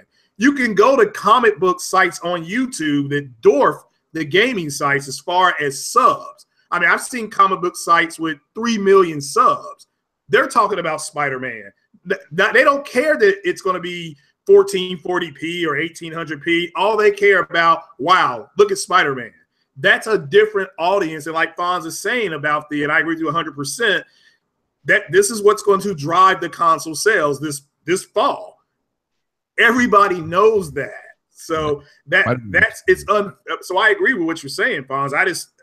I think it's unfortunate that we have people that's just not willing to wait to see what the developers are going to do. I mean, how many people did we hear say that there was going to be a Vega CPU or Vega Ryzen system in the Xbox? It's not. And if they had just had waited, all they had to do was wait, and here it is. It is what it is. Now, I'm not mocking people that said that. Yeah, because here's the thing. When people said all that stuff in the past, they're trying to push their YouTube channels. They're trying to get clicks. Right. So they're hyping the system up. And you know what? The same thing was done for the Pro. People were hyping it up, and they weren't saying Vega or Ryzen, but they were hyping it up. And the thing is at the end of the day, you got to look at it this. YouTube is all about speculation before a console comes out, and that drives those clicks. So of course they're going to say that stuff. I mean, it doesn't bother me. At the end of the day, I don't listen to these guys and go, and what they're telling me is the truth. And none of you out there should do that to any of us. You shouldn't listen to me and say Fonz is speaking the truth, or Cycle's speaking the truth, or Craig is the man. No, you should be doing your own homework, thinking for yourselves, and understanding that we're just guys making content on YouTube. Regular guys. Yeah. We got jobs, we're working hard, some harder than others, Cycle's hardly working, he's working smarter, not harder. It's a compliment. Yeah, he's up in it. But yeah, I've never understood why people won't wait till the developers. I mean, you all been humiliated on the 4K 60 all games. I said this before. The Bungie announcing Destiny for the people that reach, not guys like, and shout out to guys like Randall Thor, who clearly said the system's not going to do that. Okay, he said, so he was right. So those Xbox guys, I champion those guys. Those guys are cool. They're level-headed. But these cats, I mean, you got humiliated with Destiny. Humiliated, okay? It was dead silence. It was 2 weeks of damage control, Fonz. Hell, we laughed about that. They've been damage controlling for 2 weeks, over Destiny. They got kicked in the balls with Assassin's Creed. It's not 4K native. Again, I don't care that it's not 4K native. This is more about those guys. I mean, I'm buying the game. Got a black man on pyramids. Been waiting 400 years. I'm buying the game, that's when I make videos. Those guys are, Go ahead. Go ahead. My speculation, before consoles come out, and I have videos proving this, is that I don't say that it's going to have this Vega or Ryzen. No, I just say, look, I hope it does this or this, and I'm hoping it's at this price point. I never sit there and say, guys, it's going to have this and that. Those kind of people, like I said, do not take what they say as fact. Even if they tell you they have inside sources, bullshit. Bullshit. Okay. I don't know how many times I hear people say, oh no, I know an inside guy and he's told me that this is going to be this and that. And I'm like, okay, prove it. Tell me this inside guy. They can't do it. Oh, I can't do that. I can't out him. Shut the fuck up. Yeah, and unfortunately, Rand is getting clowned by the Xbox community. That's because he did a video because he liked The Last of Us. I mean, if we're enjoying one of the greatest games ever to be made, in my opinion, the greatest game ever, The Last of Us. They're all subjective, guys, but at the end of the day, that's my favorite game of all time. Another game I love, which I'm playing through right now on the Xbox One backwards compatibility, Red Dead Redemption. Another game, top 5 games of all time to me. So, you know what? I don't care when gamers fight over stupid shit like that and call each other ponies or whatnot. Look, at the end of the day, it's video games, guys. That's what we're in it for in this hobby. We aren't in it for that piece of plastic under your TV. We're in it for the fucking games that go into that fucking piece of plastic. So, I mean, I'm tired of this stupid fucking plastic war, guys. It's dumb. Dumb. I want to do a fucking like research thing on like what makes people become such like fanboys and shit. Like I don't. Yeah, I don't call them fanboys anymore. I call them soldiers. They're gaming soldiers because they're fighting that good fight for the plastic war, and it's ridiculous. It's comical. It's comical. Okay, look, real quick. Can we just say this real quick for the chat, real quick? So, Cousin Curveball. I don't know if I'm pretty sure he's a troll, but he's saying that E3 was where Microsoft unveiled their console. Right?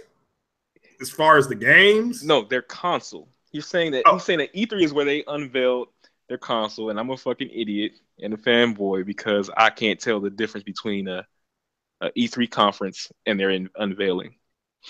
Now, yes, I think that's why I think he's a troll.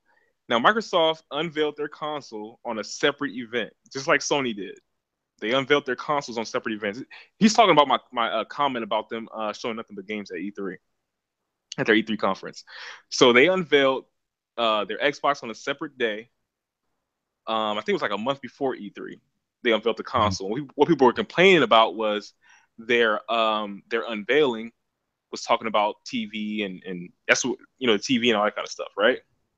Are you talking about the X or the Xbox? No. The original Xbox. Oh, okay. I was confused. My bad. The original Xbox One. I'm sorry. The original Xbox One was unveiled on a separate event, just like the PlayStation was unveiled on a separate event. Right. The reason why this is why they did that, and this is my inside source. I'll tell y'all who it is after the chat. I mean after the podcast. But the thought process behind that was, let's get all of the bullshit out of the way because we got a lot of flack for having Usher on stage and having celebrities and doing all this like extra shit during E3. Gamers want games at E3. So what we decided to do was put everything, all the features and stuff like that, all the TV stuff, we wanted to put all that stuff out on a separate event so we get all that stuff out of the way. That way at E3, when we're talking to gamers, we can actually show all the games. That's the reason why they talked about TV and features and talked about a little bit of games too at the unveiling. But when it came to E3, it was pretty much just all games. That's the reason why that happened. But it came out to be the wrong thing to do for them. And it is what it is. But people get those two things confused, the E3 conference and their unveiling. Are you sure at the E3 conference they did not talk TV sports, Call of Duty? That's the thing. So this is the thing. That's the thing. That's where people get these things confused. Look it up. Like you can actually look it up. The TV stuff, the TV stuff, that was their unveiling. That was not at E3. You can find this stuff on YouTube. I mean, there's videos of this stuff. But that was so check it out because people say that. People say exactly what you said. They're like, no, that's what I remember. That's what I remember. That's the thing. That's the mind thing about it. You know what I'm saying? Like, but if you actually look at it, the unveiling was where they were talking about the TV, and a little bit of Call of Duty. Yeah, I'm not going to say you're wrong because it can be easily looked up. So somebody out there do their fact checking, look it up. Right. Look at the E3, Microsoft Xbox E3 2013. That's when they were showing all just games and gameplay. That's when they showed Killer Instinct.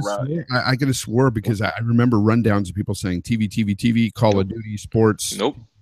They people did that, and this is why I was talking about the bias and shit like that. Is because the facts just weren't right. You see these videos and you see, people say, Microsoft is only talking about TV at their E3, this is and that, and like you said, there was those rundowns of Microsoft's E3, TV sports, TV sports, and this was not just one or two YouTubers. This was like the IGNs. This was everybody. Like, people were talking about that, saying Microsoft talked about TV during their E3, but that factually did not happen. If you watch Microsoft's 2013 E3, it was nothing but games. There was a little bit of talk, but there was nothing but games at their E3. That's all they talked about. Microsoft's problem at E3 was the price of the console. That's it. I mean, I can't. I'm going to keep preaching this until what's going to happen is the holidays are going to happen and somebody's going to get kicked in their balls. When you have a console like Xbox One was, okay, fine. Cycle, you're right. They show game after game. I remember they showed Forza. Matter of fact, 2013, here's what they showed. They showed Metal Gear. Okay, the first time we saw Solid Snake on the Xbox was at that E3 in 13. They followed that with Forza. They showed the orange. Was that a McLaren or whatever they showed up on stage? They showed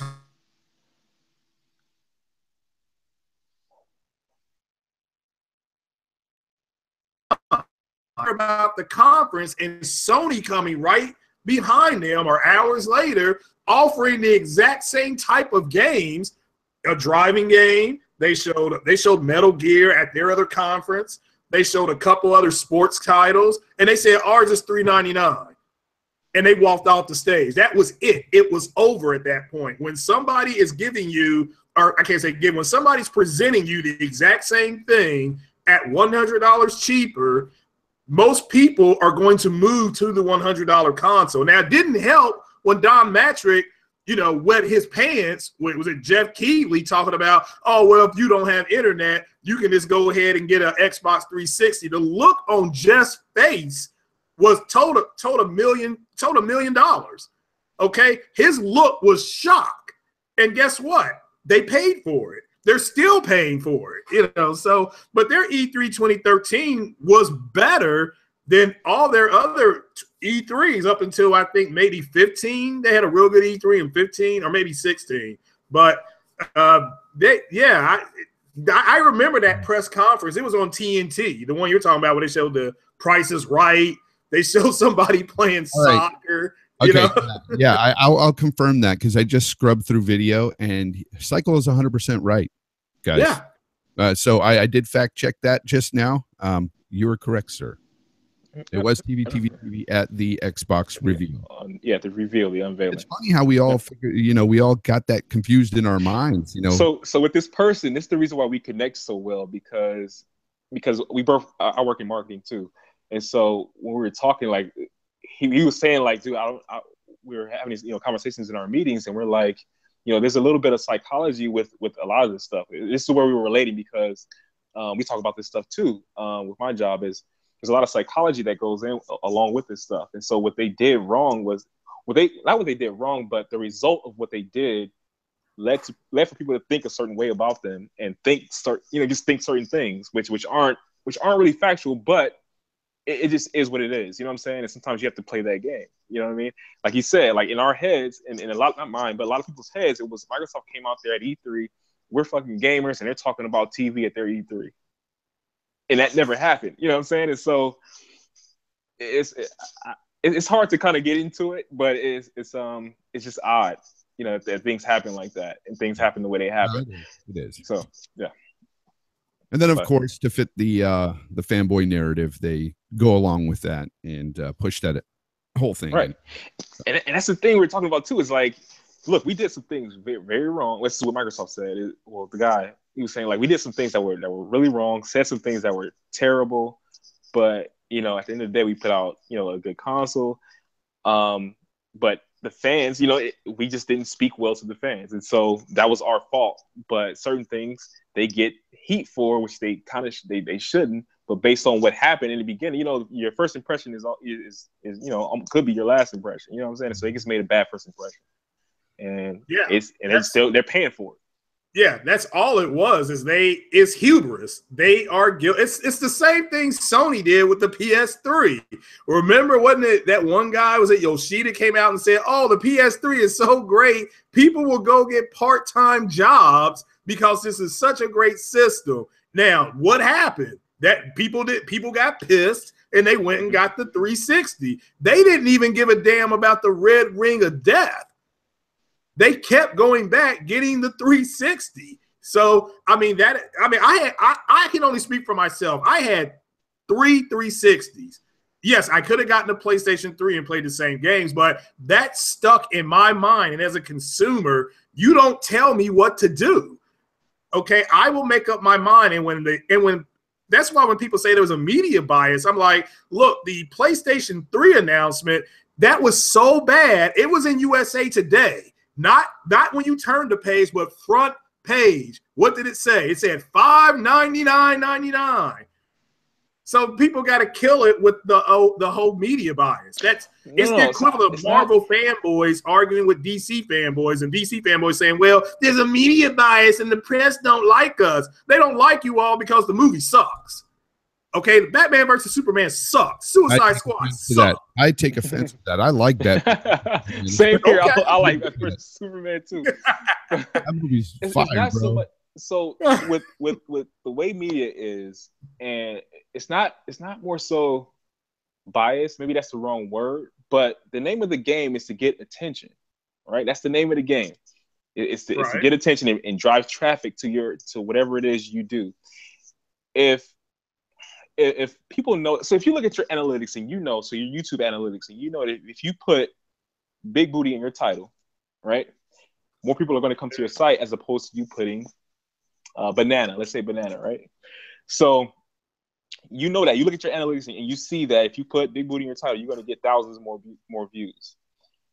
This is the same thing that goes on with media and the way media is right now on YouTube and IGNs. They go, okay, if I put PS4 in the title, or if I say something negative about this or say something positive about this, we're getting more views that way. Drama sells.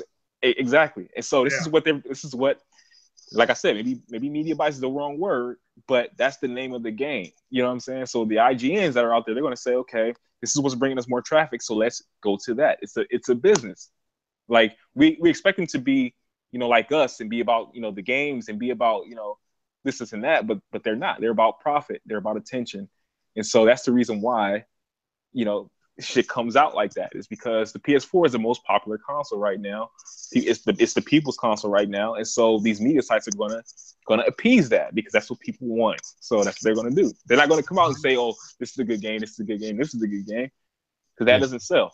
You know what I'm saying? At times I do see the media bias, and then there's times where people are. And that's true. Sometimes it's true. Right. Sometimes people are reaching.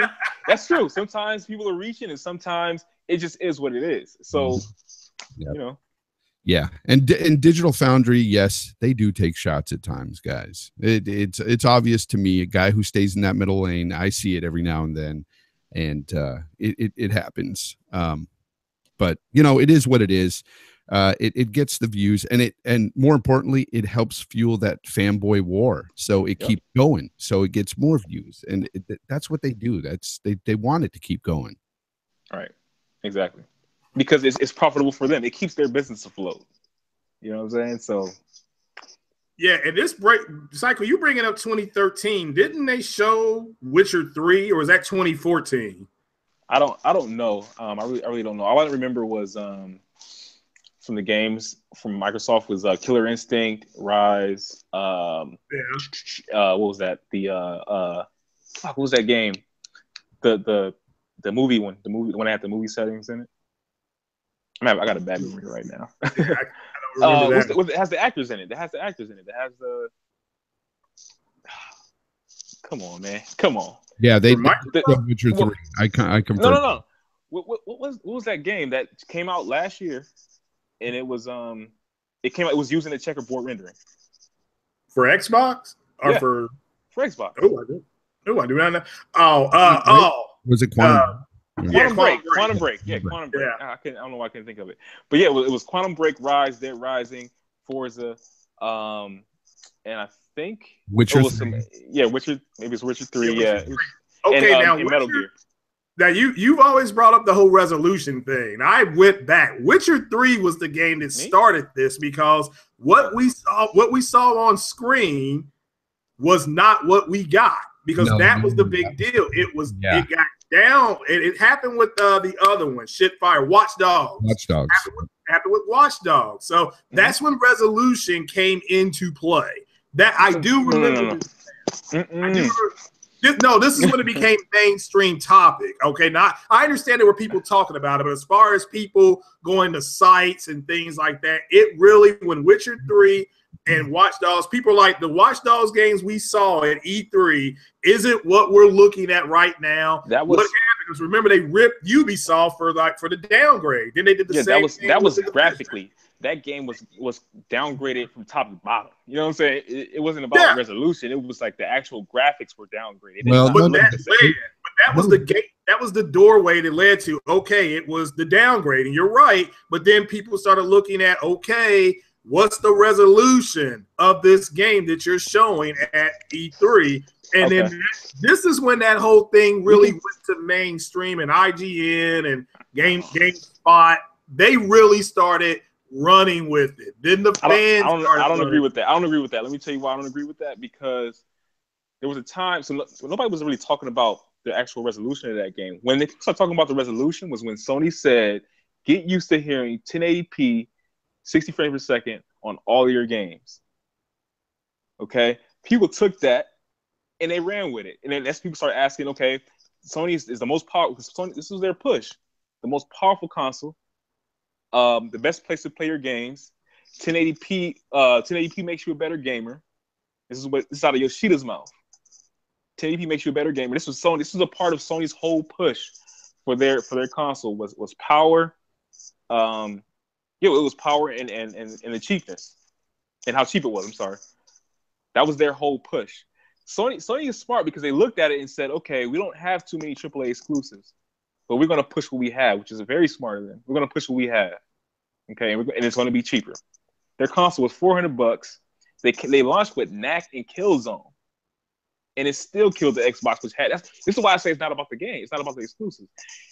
Well, the first month, I thought Xbox did better that first month.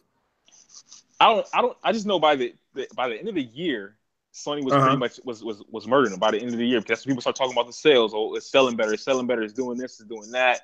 Okay, but you realize they only were on market for 6 weeks because they both launched in November, right? I think so. Yeah, one came out a week. Yeah, I don't earlier. I don't think Sony really dug its foot in until I think it was a Little Big Planet that came out. When that hit, and then that followed by the oh my goodness. I can see the game in my face, and now I can't. But they came up with The Last of Us 2, Infamous Second Son. That's the game. That's the first game I remember Sony saying this game is 1080p. That's the first time I remember going to an actual website. No, because they said Killzone was 1080p, 60 frames per second, and it wasn't. They said that on stage. Yeah, that's fine. Craig, I will agree with Craig that I think that The Witcher 3 was part of this whole start. Okay, it wasn't the be all and end all, but it was a catalyst to this whole resolution issue that we see today, because it was a very big deal back then, and a lot of Xbox dudes forgot about that situation when they showed that PC footage. A lot of people seem to forget that now, but it is what it is. I mean, this type of stuff happens, and that's why I said with this whole thing with Anthem that came out recently, who cares? They do this all the time when games are in early stages and they're pushing their game, their product. It's not about what it's going to look like on the system. They're just pushing the game, and it's the hype for the game itself. And that's what those trailers and shit are there for. So everybody up in arms about that kind of shit. It happens all the time. Who cares? Move on. That's what fanboys do, though. It happened with Watch Dogs. Yeah. I mean, I'm not saying tit for tat. No, like it was happening with Watch Dogs.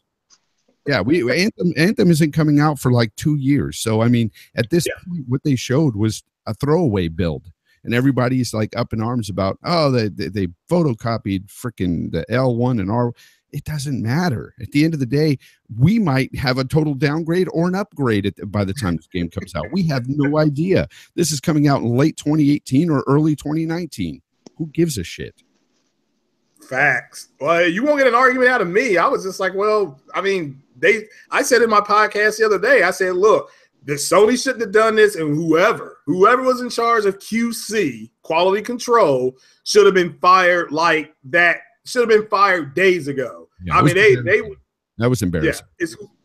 Yeah, whoever did this, I mean, I would go down to quality control and I would have fired them yesterday. I would have, you know, that's what I would have done. But it did happen with Watch Dogs, and yeah, it was wrong when it happened there, and it's wrong now. But I agree with you, Fonz. Overall, the damn thing's not coming out for 2 years. It may get delayed again. It's BioWare, you know, so and hopefully it works out, because like I said, you got a lot of upset Mass Effect fans who are outright saying they're not going to buy the game. Outright.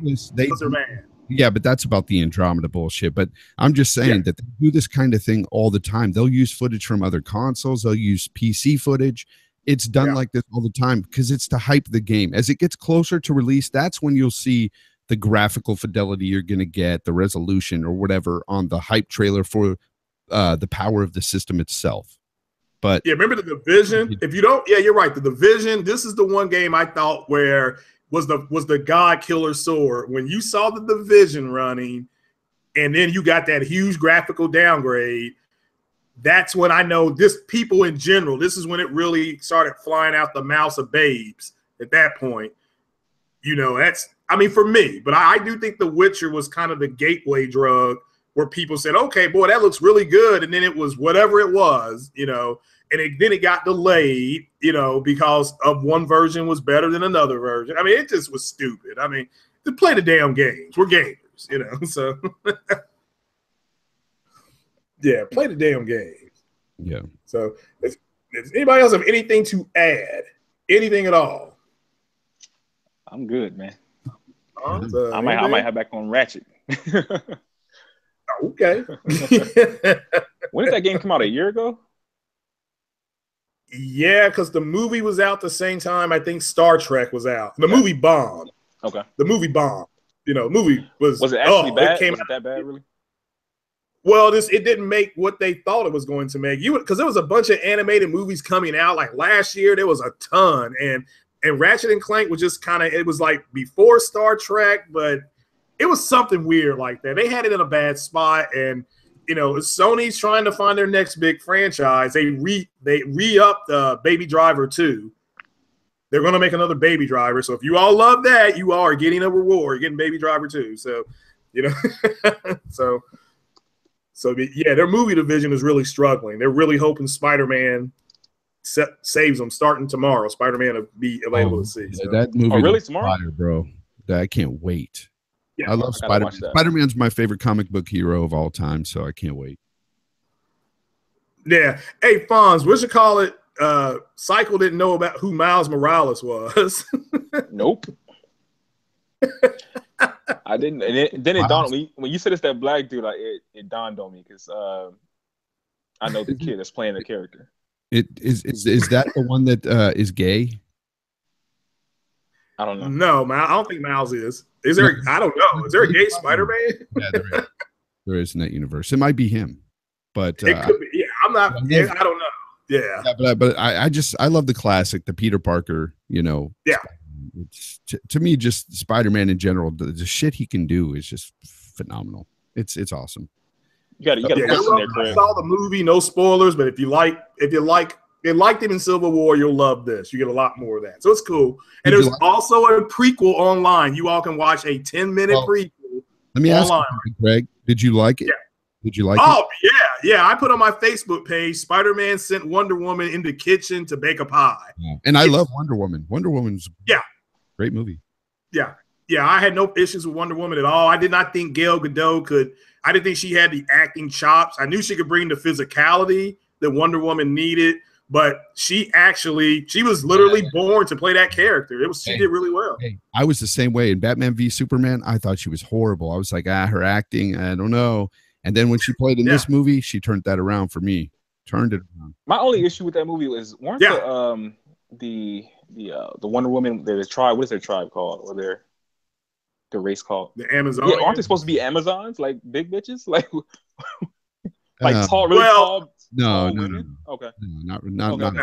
yeah. In the comic books, they are. Let me make that clear. The comics, they are extremely muscular, extremely physical, but they're just badass. They're the, like I said, when Stan Lee did the Dora Milaje for Black Panther, that's where he copied it from, was the Amazon. I mean, Stan Lee has said this. I'm not hating on him because the Dora Milaje, they're badasses too.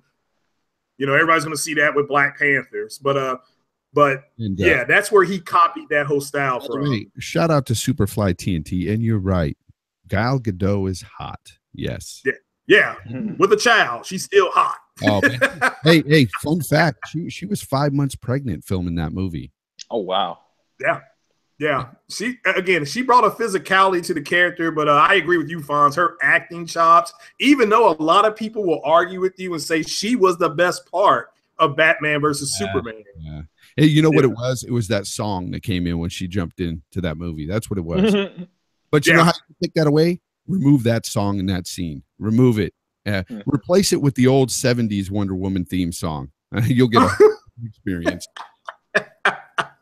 Yeah, and that movie, speaking of 70s, remember that fight scene? It's minor spoiler alert here. The fight scene in the alleyway where they went to go shoot Chris Pine's character, and she blocked it. They got that right from Superman, the 1978-79 Superman, when he stops the bullet in front of Lois Lane, and he said, "I think I passed out." That's an exact rip from that scene. Wow, I didn't know that. And the thing when she was climbing up the wall, that was right out of the Spider-Man, the Tobey Maguire Spider-Man 1, when he first climbed.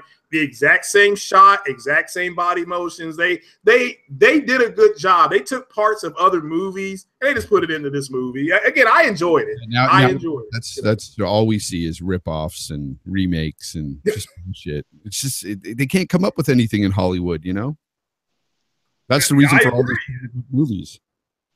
Yeah, that's why Sony wanted to make a Halo movie, because they're looking for another franchise. I mean, they are. So they went to Microsoft, tried to get a Halo movie franchise, but they wanted a game based on the movie, and Microsoft said no. Yeah. They even offered a Spider-Man Miles Morales game. They said, we can't let you have Peter Parker, but you can have Miles, and they said no to that. So, but at least they're talking about it. It's just, it didn't happen this time, but who knows? 2 years from now, we may see it. Yep. No. So, yeah. But, guys, if there's nothing else, I'm going to bounce on out of here. I've been here for 3 long hours. Well, it's not been long. Got great company. And, man, Cycle, man, but big shout out to you. Certainly hope that being a homeowner is everything you thought. And Bonds, man, don't be a stranger, bro. Yeah, don't be a stranger out there at Area 51, bro. Area 51. Cool. Don't you live in Nevada? Bonds? No. I used to back in the day. Oh, okay, that's what it was. Yeah, I thought you used to live out there. All right, my bad, bro. I got it wrong. All right, but all right then. Well, everybody be cool. Be safe. This is Craig Harris. I'm gonna sign it off. Sean Fonz, you want to give yourself a big shout out, brother? Nah. You can check me out on Everything According to Me. It's my YouTube channel. Check me out on the RDX podcast on Tuesdays, 8 p.m. We're doing it tomorrow, though, because of the holiday. So this week, it's going to be on tomorrow, 8 p.m. Eastern time. All right. Yeah, check out Fonz. Great guy. Love his content. Keeps it real. You heard him yourself. Thanks for coming in here, Fonz. At short notice, I appreciate you coming in. The Cycle, you want to give yourself a shout out, brother? What's up, y'all? This is Cycle Gamer. And thanks for participating in the chat. That's it. I got a YouTube channel too, Cycle Gamer. I had some drone shit on there recently, but I have some gaming stuff on there pretty soon. Oh, and I almost bought a drone. I want to tell you that I almost bought a drone today at the mall. But the battery was only 20 minutes long. That's standard. Yeah, that's standard. Okay, yeah, because that's the only reason why I didn't. I said, man, 20 minutes. Man, I don't know if I want to do it for just 20 minutes. But yeah, I'm gonna have to check out the drone footage, because you got the one with the camera on the bottom, right? Yep. Right, Cycle. Mm-hmm. Okay. Yep. Yeah, I'm gonna have to check that out. But all right, guys, man, thanks for coming. Thanks for joining me. Great talk, great topics. Everybody kept it 100 here. Nobody's was shouting and things like that, so that's cool. So that's what I like anyway. Kept it civil. So Cool. Yep, so Sprague Hairs, guys. Hopefully y'all enjoyed it. Hit the like button, ask your questions. And again, it's okay to disagree. Don't be, it's okay to disagree, but don't be disagreeable with each other and keep it gaming, okay? Thanks, guys. Peace out.